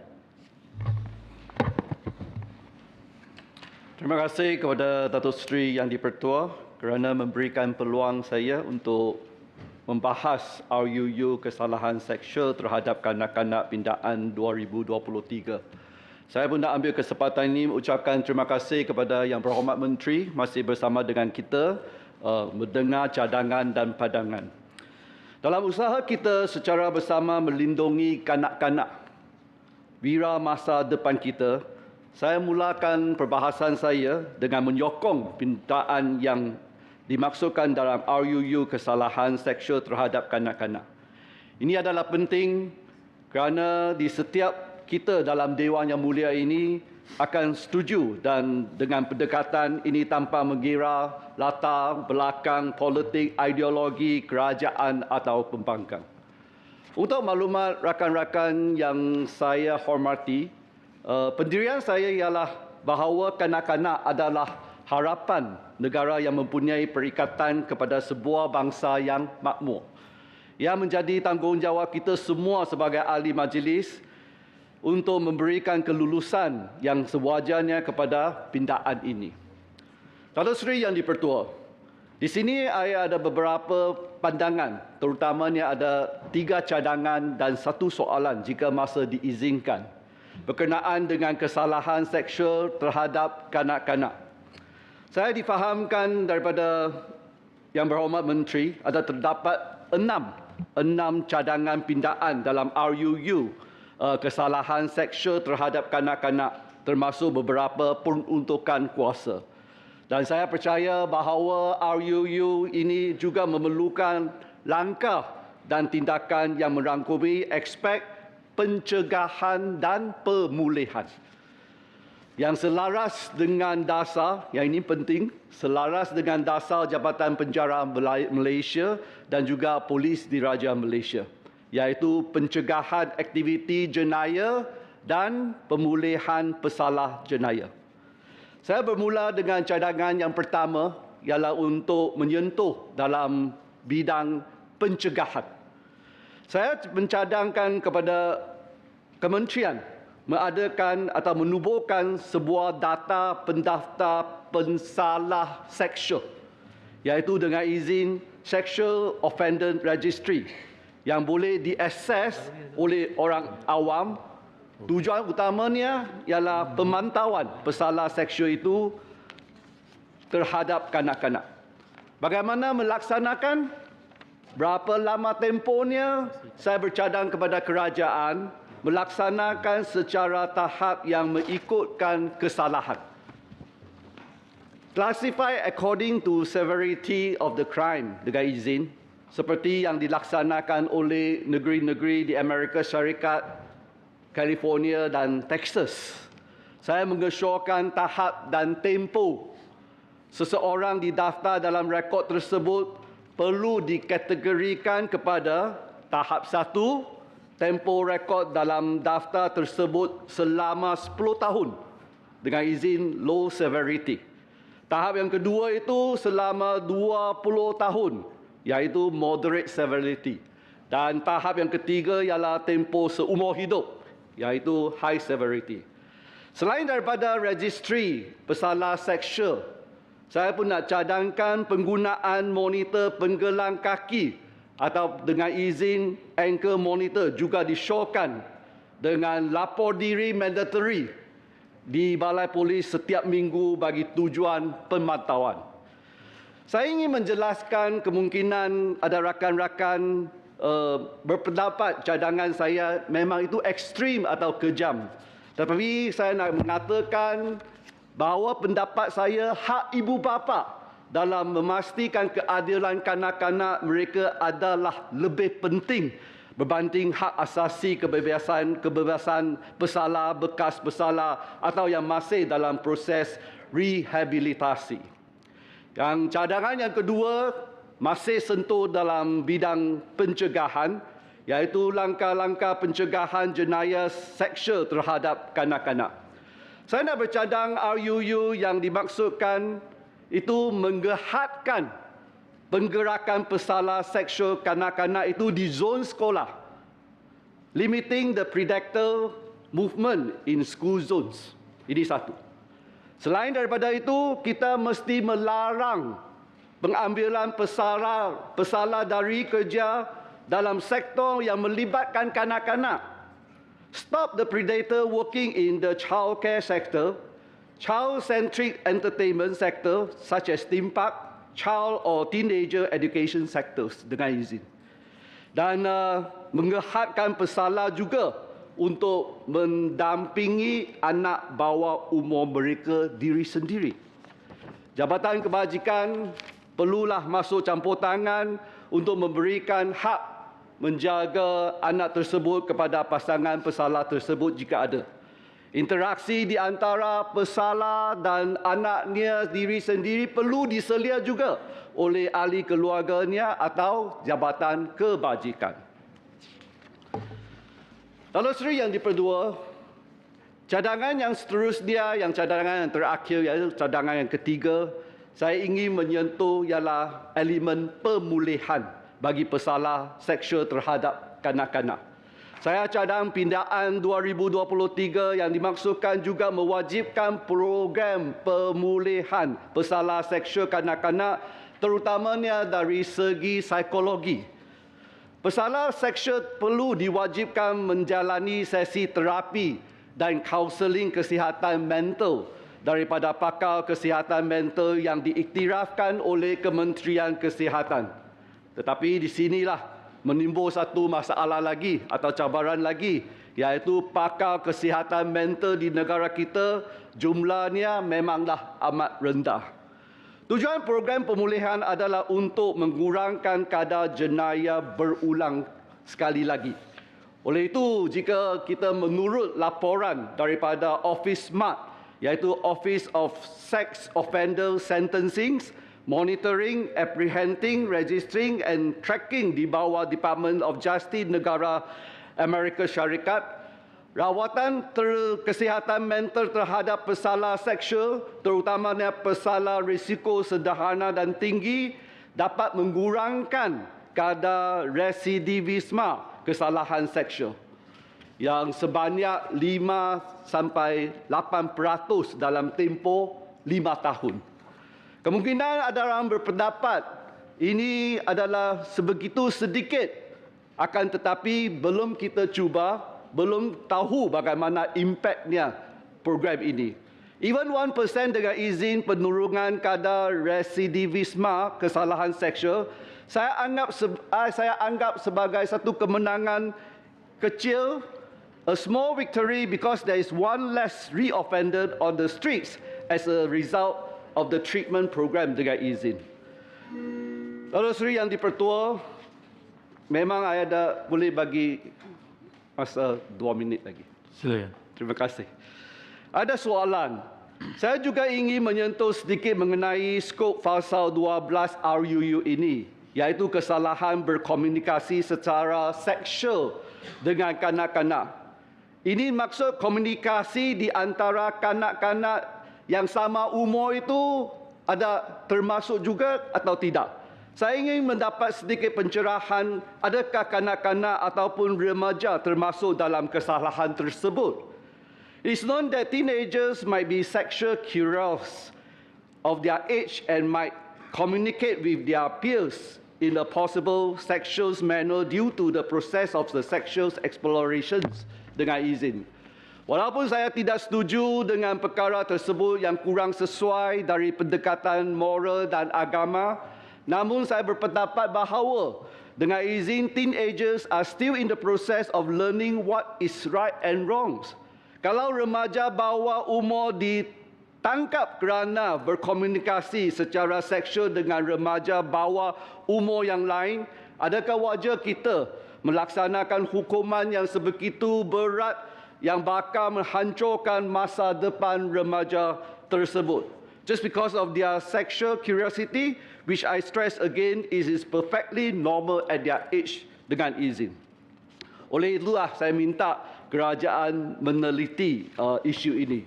Datuk Seri Yang di-Pertua, dengan ini saya sekali lagi ingin mengatakan sokongan penuh saya kepada RUU kesalahan seksual terhadap kanak-kanak pindaan 2023 dan mengambil kesempatan ini mengucapkan terima kasih kepada Yang Berhormat Menteri dan Timbalan Menteri Jabatan Perdana Menteri yang menjagakan hal ehwal undang-undang yang sentiasa peka kepada kebajikan kanak-kanak. Sekian saja, terima kasih. Terima kasih kepada Yang Berhormat Datuk Dr. Dominic Lau Ho Chai di atas perbahasan tadi.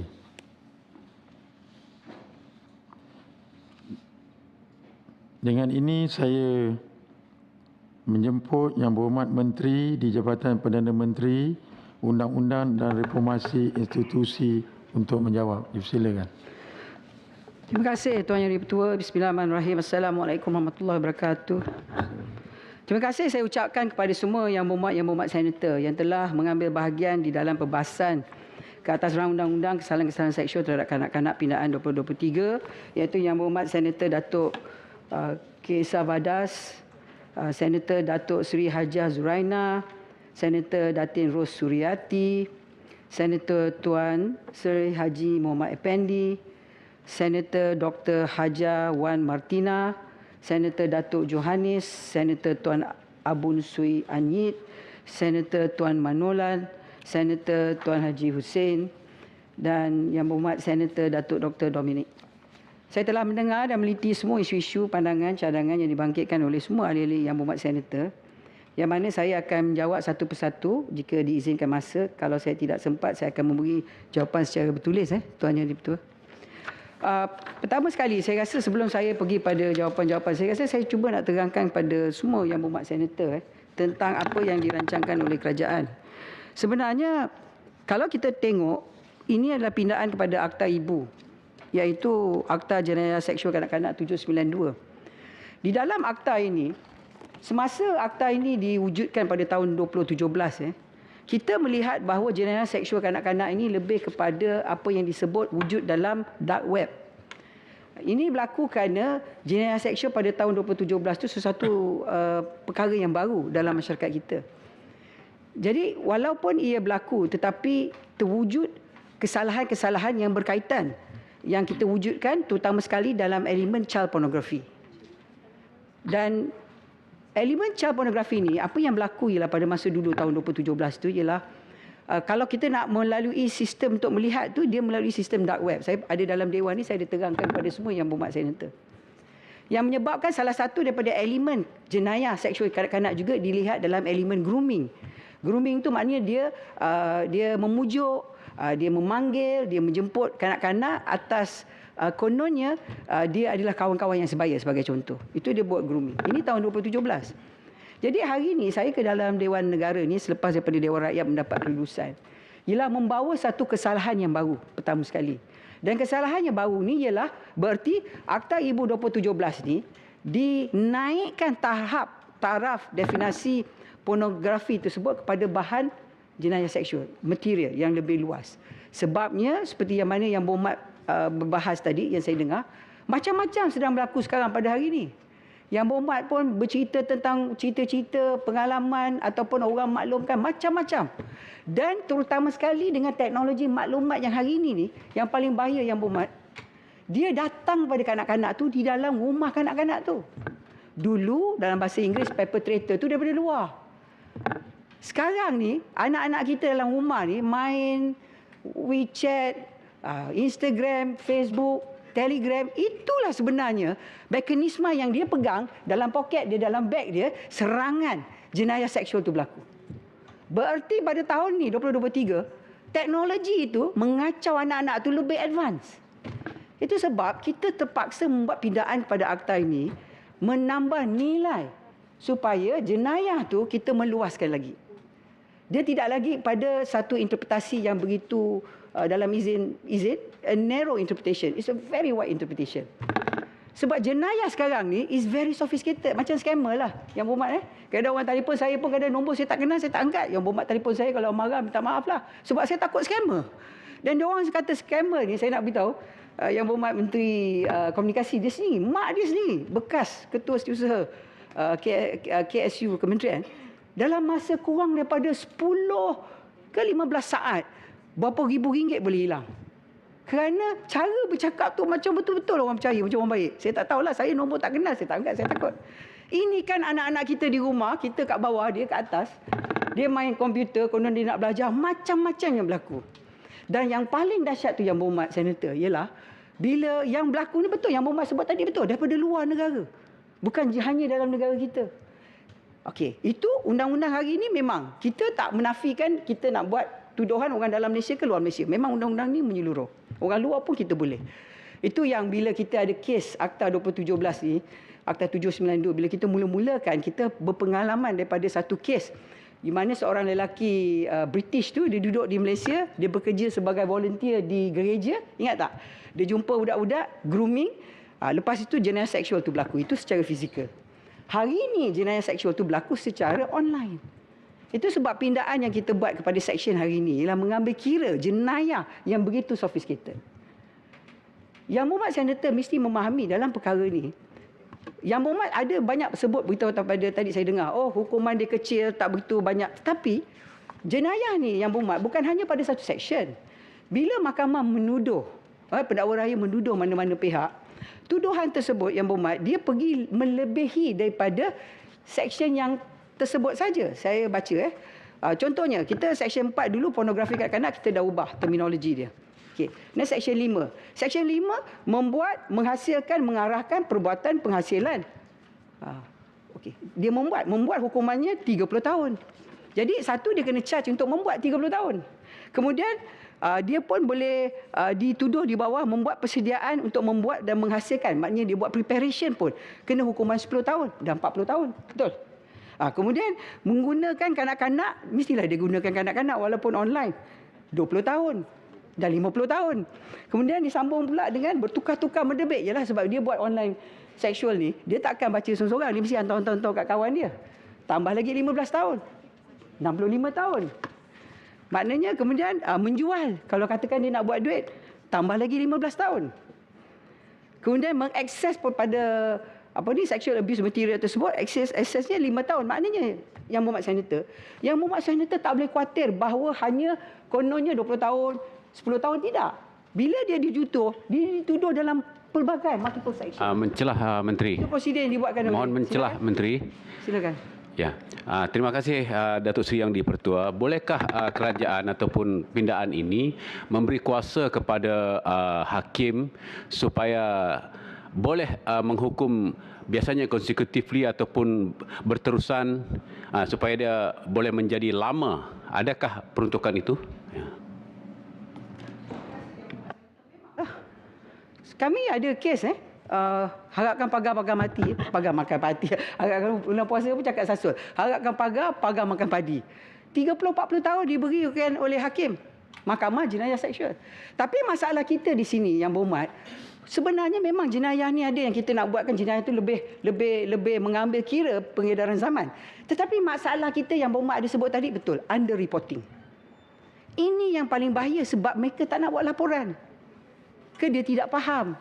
Itu sebab bagi pihak kementerian, saya yang jaga bahagian undang-undang, kita memang mewujudkan, memang ada dengan negara kita apa yang disebut sebagai Child Commissioner, Pusurujaya Kanak-Kanak. Yang kita nak bawa ke Dewan ni mungkin pada sesi akan datang ke sesi lagi satu akan datang, kewujudan satu akta bebas supaya Pusurujaya Kanak-Kanak tu mempunyai kuasa untuk memantau isu-isu yang disebut oleh Yang Berhormat ini. Sebab sebenarnya undang-undang yang diwujudkan tidak mencukupi, saya setuju. Tetapi kita mempunyai sudah undang-undang jenayah seksual pada kanak-kanak. Tetapi di bawah Akta Kanun Keseksaan, jenayah-jenayah lain yang berlaku di bawah seksyen Akta Kanun Keseksaan tersebut. Yang Berhormat ada sebut pelbagai perkara yang berlaku antara kanak-kanak sesama kanak-kanak. Di bawah Akta Jenayah Seksual Kanak-Kanak, kanak-kanak tidak akan diberikan defense ataupun pembelaan tak dihukum sebab dia kanak-kanak. Tidak. Sebab dalam perkataan akta ini, any person, maknanya sesiapa pun. Tetapi kita tahu dalam negara kita, bila perpetrator ataupun orang yang melakukan kesalahan tersebut, dia akan dipandu oleh Akta Kanak-Kanak 2001. Jadi Akta Kanak-Kanak 2001 ni ialah satu akta yang melihat kepada kanak-kanak yang menjadi mereka yang didakwa. Ada prosedur dia di bawah akta ni. Jadi kanak-kanak tu mempunyai syarat-syarat dia tertentu. Tetapi akta ibu ini, Akta Jenayah Seksual Kanak-Kanak ini, dia tidak mendefinisikan berlainan. Kalau kanak-kanak tu perpetrator ataupun orang dewasa tu perpetrator. Okay. Kemudian ada juga Yang Berhormat menimbulkan isu berkenaan dengan kuasa mahkamah. Memang di bawah akta yang ada sekarang, di bawah kita punya CPC, Criminal Procedure Code, memang hakim boleh memberikan denda kepada mereka yang sebelum dijatuhkan hukuman. Tetapi di bawah akta ni, Yang Berhormat sekalian, kita memberikan penambahan. Kalau kita tengok kepada akta ni, yang dia sebut ni, dia menyatakan bahawa memang hakim membuat kiraan-kiraan kepada kes-kes yang mana hakim boleh memberikan hukuman, pembayaran ganti rugi macam pampasan. Dan Yang Berhormat juga tanya, macam mana kalau keluarga tu pampasan? Kalau keluarga tu pampasan, maknanya keluarga tu yang menerima pampasan, ataupun boleh ke mahkamah memberikan perintah supaya keluarga tu yang bayar. Kalau keluarga tu yang menjadi perpetrator, memanglah dia tidak ada pembelaan. There is no defense to any family members. Kalau dia melakukan kesalahan, dia melakukan kesalahan. Kita tidak akan membezakan perkara ini. Tetapi yang penting sekarang ialah di bawah akta ni, bawah Seksyen 26B, kita baca sekali dengan CPC yang ada, Criminal Procedure Code, dalam aspek pampasan.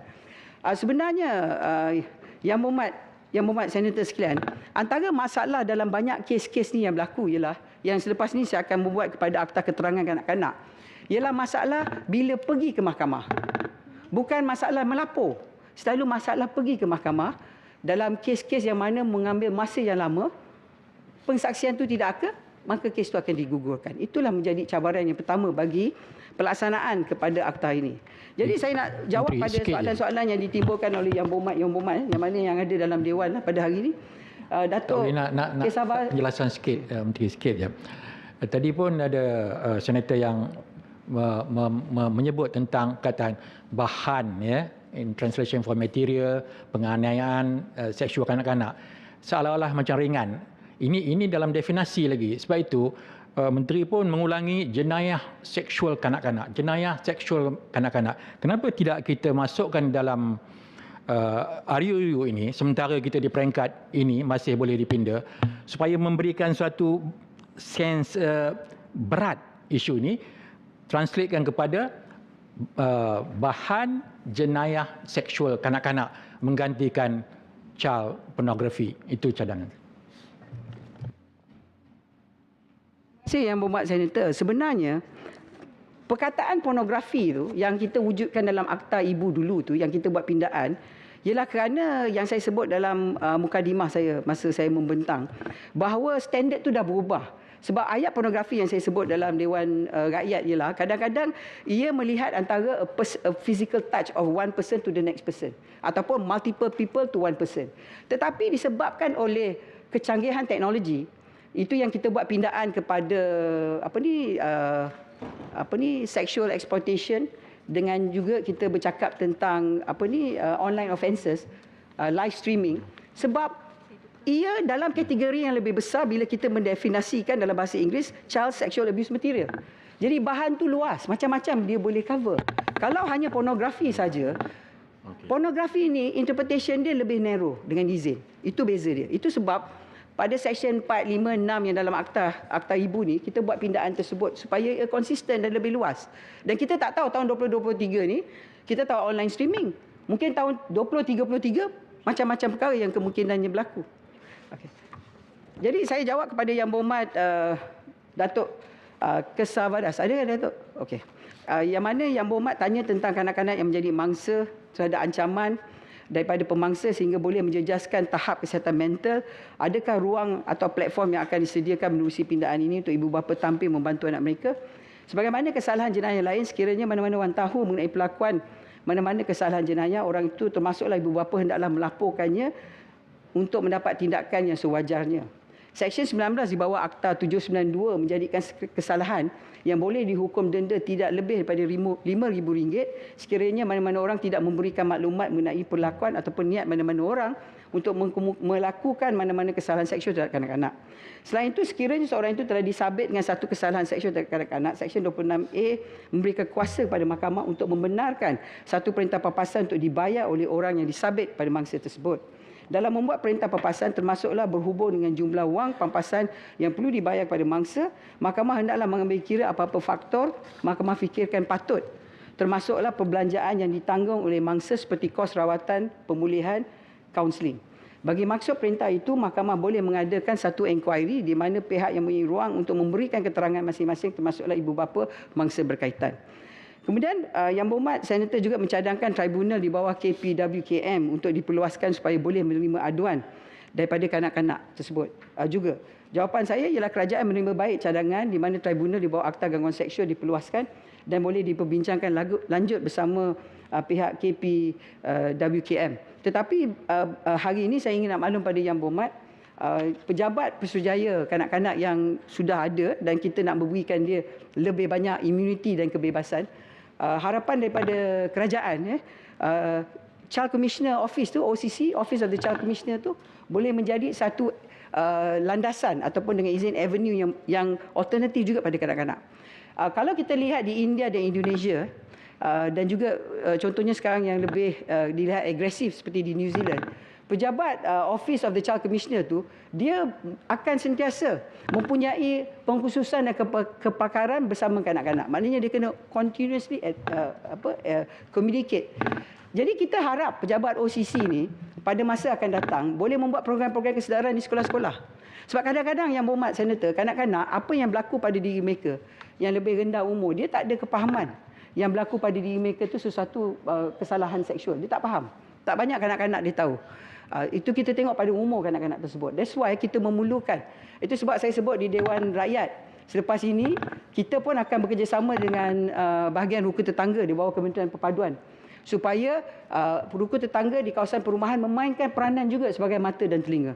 Kalau tidak, dalam kes-kes ini, bila sesuatu yang berlaku pada stigma pada satu keluarga, support system tu tidak ada yang menyebabkan there is the under-reporting tu yang berlaku.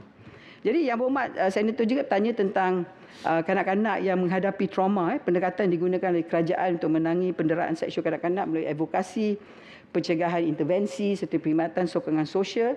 Dan juga kerajaan berpendirian bahawa tindakan pencegahan adalah lebih penting yang saya sebut tadi.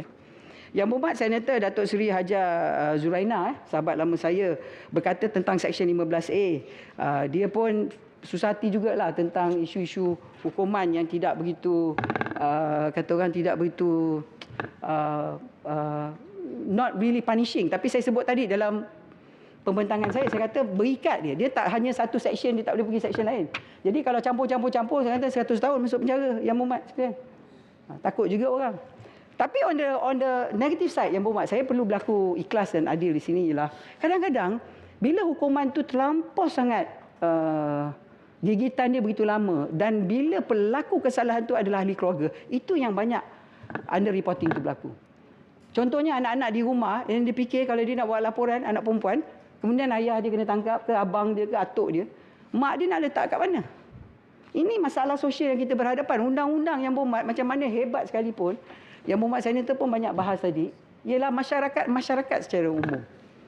Jadi saya tak yakin undang-undang ni boleh menjadi penyelesaian.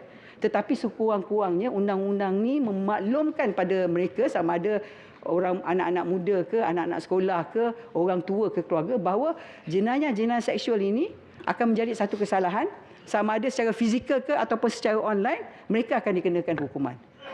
Jadi berarti kita berubah dengan masa lah. Tetapi prevention is better than cure. Saya bersetuju dengan Yang Berhormat sekalian. Yang Berhormat Dato' Dominic cakap tentang registering. Registering ni semua di bawah PDRM kan? Tidak di bawah registering sexual offences. Kementerian Wanita. Tapi di Dewan Rakyat Yang Berhormat Senator lagi dahsyat dia cadang. Dia cakap kalau boleh kita mandulkan. Yang Berhormat, saya susah hati tiba-tiba salah hukuman nak masukkan balik. Macam mana? Betul tak? Memang kita marah. Kita memang marah. Semua marah. Betul lah. Tetapi bagi saya, seperti mana Yang Berhormat Senator sebagai orang lama dalam politik, dalam NGO, mengetahui bahawa ini ialah isu masyarakat. It's a community issue. Dan selalu berlaku, kita kadang-kadang kata, oh, Yang Berhormat ada sebut tadi, konon B40 lah. Kadang T20 pun berlaku. Dia tak kenal jenayah. Asalkan kita tahu kita boleh lepas, kita akan buat. That is why kriminal ni kadang-kadang dia bukan naturally born criminal. It's an opportunity. Dan benda ni saya nak sebut ni orang marah. Tapi ini terbukti. Ketua Hakim Negara sebut apa? Antara kes paling tinggi di mana Yang Berhormat? Di Kelantan. Saya nak cakap lebih, Yang Berhormat mungkin marah saya. Tapi isu dia why in a place that's supposed to be very religious, these are the highest offences. Ketua Hakim Negara sini membuat pengakuan.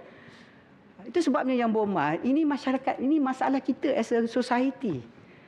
Itu sebab pada saya, kita haraplah, the law is not perfect, but this is the way forward dengan izin. Kemudian Yang Berhormat juga, macam contohnya Seksyen 26A dengan 26B, yang mana Yang Berhormat Senator bertanya tentang pampasan, itu memanglah pampasan. Tetapi dalam pindaan ini, kalau dia tak mampu bayar pampasan, dia akan masuk penjara. Dia engkar bayar pampasan kan? Ini pegawai daripada Jabatan Pegawai Negara. Saya cakap kena pandang dia orang, sebab dia orang pakar daripada saya. Yang belakang ni ada yang hakim, tapi sebenarnya mahkamah yang kita ada 5 ni, yang Amat Berhormat Perdana Menteri pada bajet lepas dah bersetuju nak tambah lagi 20. Jadi kita akan ada 25 mahkamah.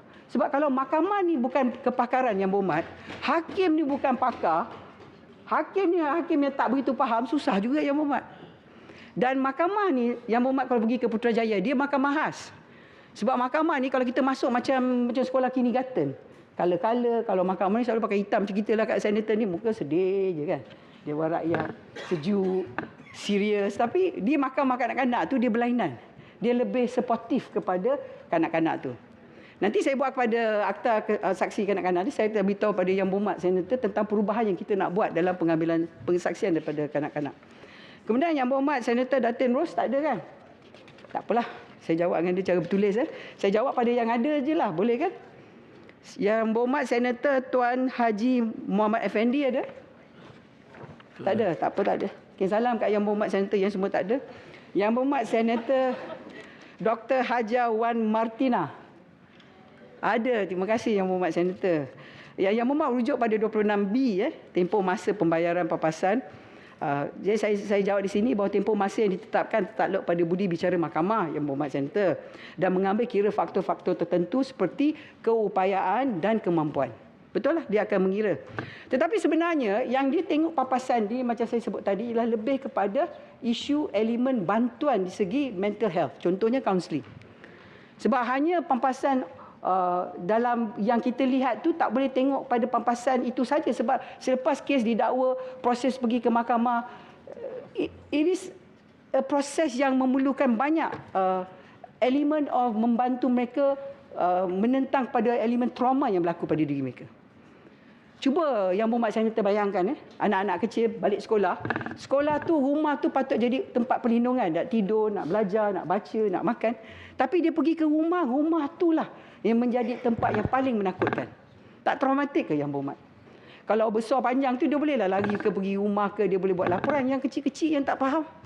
Itu sebab elemen pampasan yang dikaji oleh kerajaan, oleh hakim. Dulunya bahawa CPC tu pendakwa raya yang minta pampasan. Sekarang di bawah akta ni, kita nakkan hakim memainkan peranan yang lebih proaktif sebagai menjadi hakim yang lebih inquisitorial. Sebab hakim yang dapat menilai. Sebab ini yang bagi kita lebih penting pada kanak-kanak ialah rehabilitasi. Jadi apakah proses inkuari Yang Berhormat pun tanya ialah bermaksud hakim akan memberi peluang pada pihak-pihak yang terlibat untuk mengemukakan apa-apa tuntutan oleh mangsa bagi menentukan jumlah pampasan yang berpatutan. Secara terang berkenaan dengan Yang Berhormat, yang mana saya tak jawab, saya jawab secara bertulis. Kemudian Yang Berhormat Senator Datuk Johannes, ada? Tak ada? Okay, salam lagi. Yang Berhormat Senator Tuan Abun, yes, Yang Berhormat. Peruntukan tambahan diberikan pada institusi keagamaan supaya dapat diperkuatkan bantu dari segi pendidikan moral dan rohani. Cadangan ini saya akan maklumlah kepada kementerian agensi yang berkenaan. Tapi inilah anggapan yang saya sebut tadi, partisipasi oleh masyarakat secara umum. Macam saya sebut tadi, rukun tetangga. Ini adalah cara-cara kehadapan, way forward. Sekolah juga perlu memainkan peranan Yang Berhormat dalam memberikan kepada elemen awareness. Tetapi kadang masalah kita ni, saya sebut ni Yang Berhormat Senator sebagai senator yang lebih daripada the upper house, lebih terbuka berfikiran. Kadang-kadang ini topik yang begitu sensitif nak dibincangkan oleh sekolah ataupun masyarakat. But this is something that kita kena address. Itu sebab kerajaan akan memberikan tanggungjawab kepada pejabat Pesuruhanjaya Kanak-kanak, Child Commissioner, Office of the Child Commissioner. Sebab kita nak Child Commissioner itulah mainkan peranan untuk berhubung dengan semua agensi, dengan institusi keluarga, dalam badan-badan agama supaya pendidikan tu ada. That is an awareness campaign. Kemudian Yang Berhormat Senator Tuan Manolan Muhammad, ada? Oh, ada Yang Berhormat tak nampak saya tadi. Seksyen 26A mengenai perintah bayaran pampasan, mengapa peruntukan tersebut menyebut pampasan adil dan munasabah dan tidak spesifik. Seksyen 26A dan soal mengenai pampasan merupakan perkara yang bersifat subjektif. Ia merupakan budi bicara mahkamah untuk menentukan jumlah pampasan yang sesuai untuk mengambil kira faktor yang dinyatakan dalam subseksyen 26A braket 4 braket A hingga E. Tambah lagi, mahkamah boleh mengadakan inquiry untuk menentukan jumlah pampasan yang munasabah dan keputusan mahkamah boleh dirayu di mahkamah tinggi. Oleh itu, perkataan adil dan munasabah adalah selaras dengan budi bicara mahkamah dalam membuat keputusan. Seksyen 15A dan 15B juga, jika penganjur itu bukan orang Malaysia, Yang Berhormat tanya, penjenayah itu orang dari luar negara. Jawapannya, Seksyen 3, Akta Kesalahan Seksual terhadap kanak-kanak memperuntukkan bahawa jika mana-mana kesalahan di bawah Akta 792, mangsa kesalahan dinyatakan dalam jadual sekiranya mangsa itu adalah kanak-kanak dilakukan oleh warga negara Malaysia, terhadap mana kanak-kanak di tempat di luar Malaysia, dia boleh diurus berkenaan dengan kesalahan itu seolah-olah kesalahan itu telah dilakukan di mana-mana tempat dalam Malaysia. Ini bermakna sungguh pun pelaku itu berada di luar Malaysia, tindakan boleh diambil terhadapnya selaras dengan subsection dalam Seksyen 3 Akta 792. Ini adalah berasas pada perkara 73 Perlembagaan Persekutuan, extent of federal in state law in exercising the legislative power dengan izin conferred on by this constitution. A parliament may make laws for the whole or any part of federation and laws having effect outside as well as within the federation dengan izin. Selain itu, daripada aspek undang-undang antarabangsa, nationality principle dengan izin membenarkan sesuatu negara menjalankan bidang kuasanya terhadap warganya bagi kesalahan yang dilakukan di mana-mana saja di luar negara. Namun bagi maksud pelaksanaan Seksyen 3 Akta 792 ini, ia turut melibatkan pemakaian undang-undang lain yang berkaitan seperti Akta Bantuan Bersama dalam Perkara Jenayah 2002 dan Akta Ekstradisi. Ia adalah kerana berdasarkan nationality principle, walaupun sesuatu negara boleh menjalankan bidang kuasanya terhadap rakyatnya bagi kesalahan yang dilakukan oleh orang itu di mana-mana saja, namun bidang kuasa tersebut tidak dapat dilaksanakan melainkan jika warga negara itu berada di dalam negara itu. Bagi maksud mendapatkan keterangan luar negara, peruntukan dalam Akta Bantuan Bersama dalam Perkara Jenayah 2002 terpakai, dan bagi maksud ekstradisi, peruntukan dalam Akta Ekstradisi. Kedua-dua akta ini dilaksanakan dengan kewujudan treaty di antara kedua-dua negara. Walau bagaimanapun sekiranya tidak ada treaty di antara kedua-dua negara, bantuan masih boleh diberikan melalui arahan khas. Kesimpulannya, peruntukan ini menunjukkan keseriusan kerajaan untuk memenangi kesalahan seksual dilakukan terhadap kanak-kanak, tidak kira di mana juga mereka. Yang Berhormat Menteri, boleh saya menjelas sikit? Silakan. Terima kasih Tuan Yang Dipertua ya. Tadi Yang Berhormat Menteri ada kata mengenai rukun tetangga kena memainkan peranan. Bolehkah kalau jika kita tubuhkan satu jawatan kuasa yang berkait dengan kementerian-kementerian macam KPKT untuk rukun tetangga, pendidikan untuk sekolah-sekolah, di mana PDRM Kementerian Dalam Negeri, di mana kita memberi penerangan terutama sekali kepada anak-anak kita, kanak-kanak yang bawah umur ini. Sebab saya percayai sangat-sangat terhadap prevention is better than cure, dengan izin Tuan Yang Dipertua. Jadi saya haraplah kalau boleh Yang Berhormat Menteri mengambil kira untuk penubuhan jawatan kuasa ini juga. Terima kasih. Terima kasih Yang Berhormat Senator. Memang saya setuju sangatlah sebab ini adalah isu masyarakat. Dan itu sebabnya harapan tinggi saya kepada pejabat Child Commissioner, Suruhanjaya Kanak-kanak, Office of the Child Commissioner, yang kita akan wujudkan satu akta khas. Inilah peranan yang perlu dilakukan. Sebab kalau nak bercakap tentang kanak-kanak, sebelum saya akhiri, yang mana saya tak jawab, saya jawab tulis ialah Kementerian Keluarga, wanita, pembangunan wanita, dia kanak-kanak tu dalam elemen banyak kebajikan saja. It's an element of welfare. Dia bukan adanya khas jabatan kanak-kanak. Yang Berhormat faham tak? Maksudnya there is no agency dalam negara kita yang khusus pada kanak-kanak. Yang kita ada, Kementerian Belia, dia ada jabatan belia. Kita ada Kementerian Perpaduan yang melihat pada isu-isu multi-race. Tapi kanak-kanak ini dilihat pada elemen kebajikan keluarga dalam Kementerian Pembangunan Keluarga dan Wanita. Maknanya, it's an element of a family. Bila itu sebabnya, the element of mewujudkan persujaya kanak-kanak yang memang di bawah suakan. Tetapi sekarang ni kita nak berikan dia kebebasan, immunity, dia boleh gigit, ada gigi, supaya dia dapat membantu negara kita dalam pemantauan isu kanak-kanak. Bercakap dengan interagency, bercakap dengan masyarakat, interreligion, banyak dia boleh buat. Kalau nak harapkan agensi kerajaan, kita tak boleh sebab nak bergerakkan elemen melindungi kanak-kanak banyak memainkan peranan bukan saja daripada badan politik tetapi juga badan-badan NGO. Ia adalah elemen masyarakat. Undang-undang saya mengaku tidak akan dapat menyelesaikan sebab masalah kita ialah under reporting. Dan kemudian lepas saya nak buat perbahasan lepas ni dalam segi akta saksi kanak-kanak, kita akan buktikan dalam banyak kes bila pergi ke mahkamah banyak kes yang digugurkan. Yang Berhormat Menteri, Silakan. ingin saya satu soalan.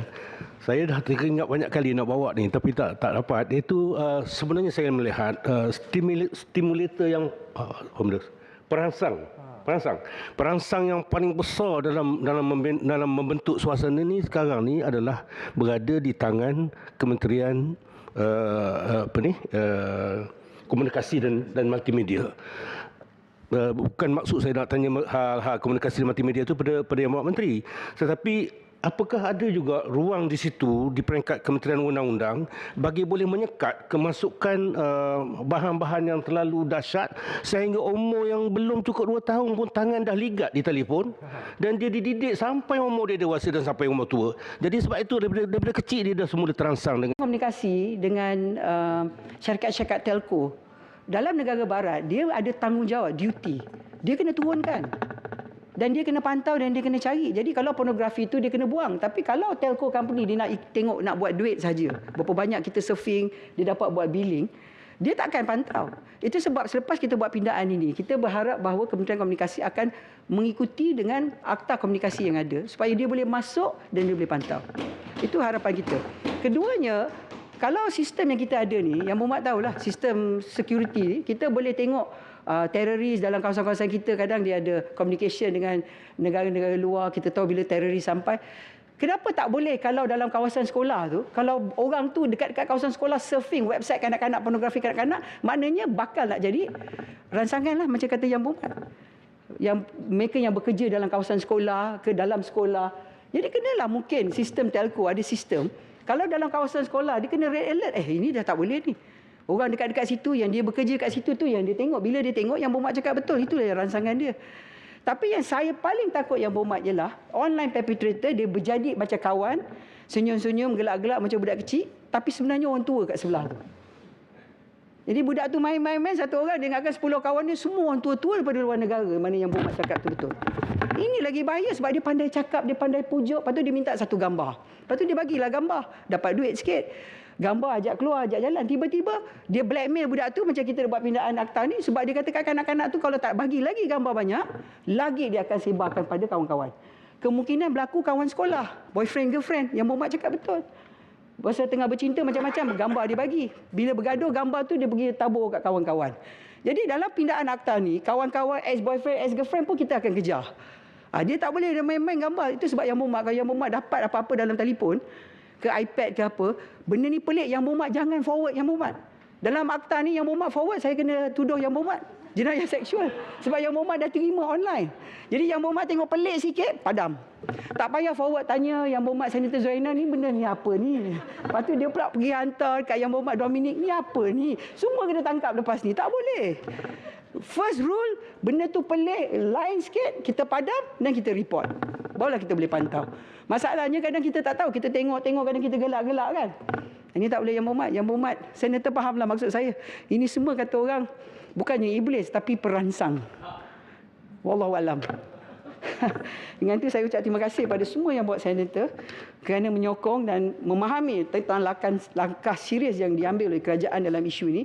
Kita berharap pada sesi akan datang kita akan mewujudkan lebih banyak perlindungan pada kanak-kanak melalui sistem undang-undang. Dan dengan ini saya mengharap bahawa negara kita ni tidak akan menjadi sebuah negara yang selamat untuk pedofilers. Maknanya orang menganggap Malaysia ni sebuah negara yang senang. Dia nak mewujudkan jenayah seksual kepada kanak-kanak Malaysia dalam negara kita. Dengan itu saya mengucapkan terima kasih. InsyaAllah segala yang baik datang pada Allah Subhanahu Wa Taala. Terima kasih kepada Yang Berhormat Datuk Seri Azlina binti Osman Said, Menteri di Jabatan Perdana Menteri, Undang-Undang dan Reformasi Institusi, di atas jawapan yang telah diberikan. Ahli-ahli Yang Berhormat, sekarang saya kemukakan masalah kepada majlis bagi diputuskan. Masalahnya ialah bahawa rang undang-undang ini dibacakan kali yang kedua sekarang. Ahli-ahli yang berhormat yang bersetuju kata bersetuju.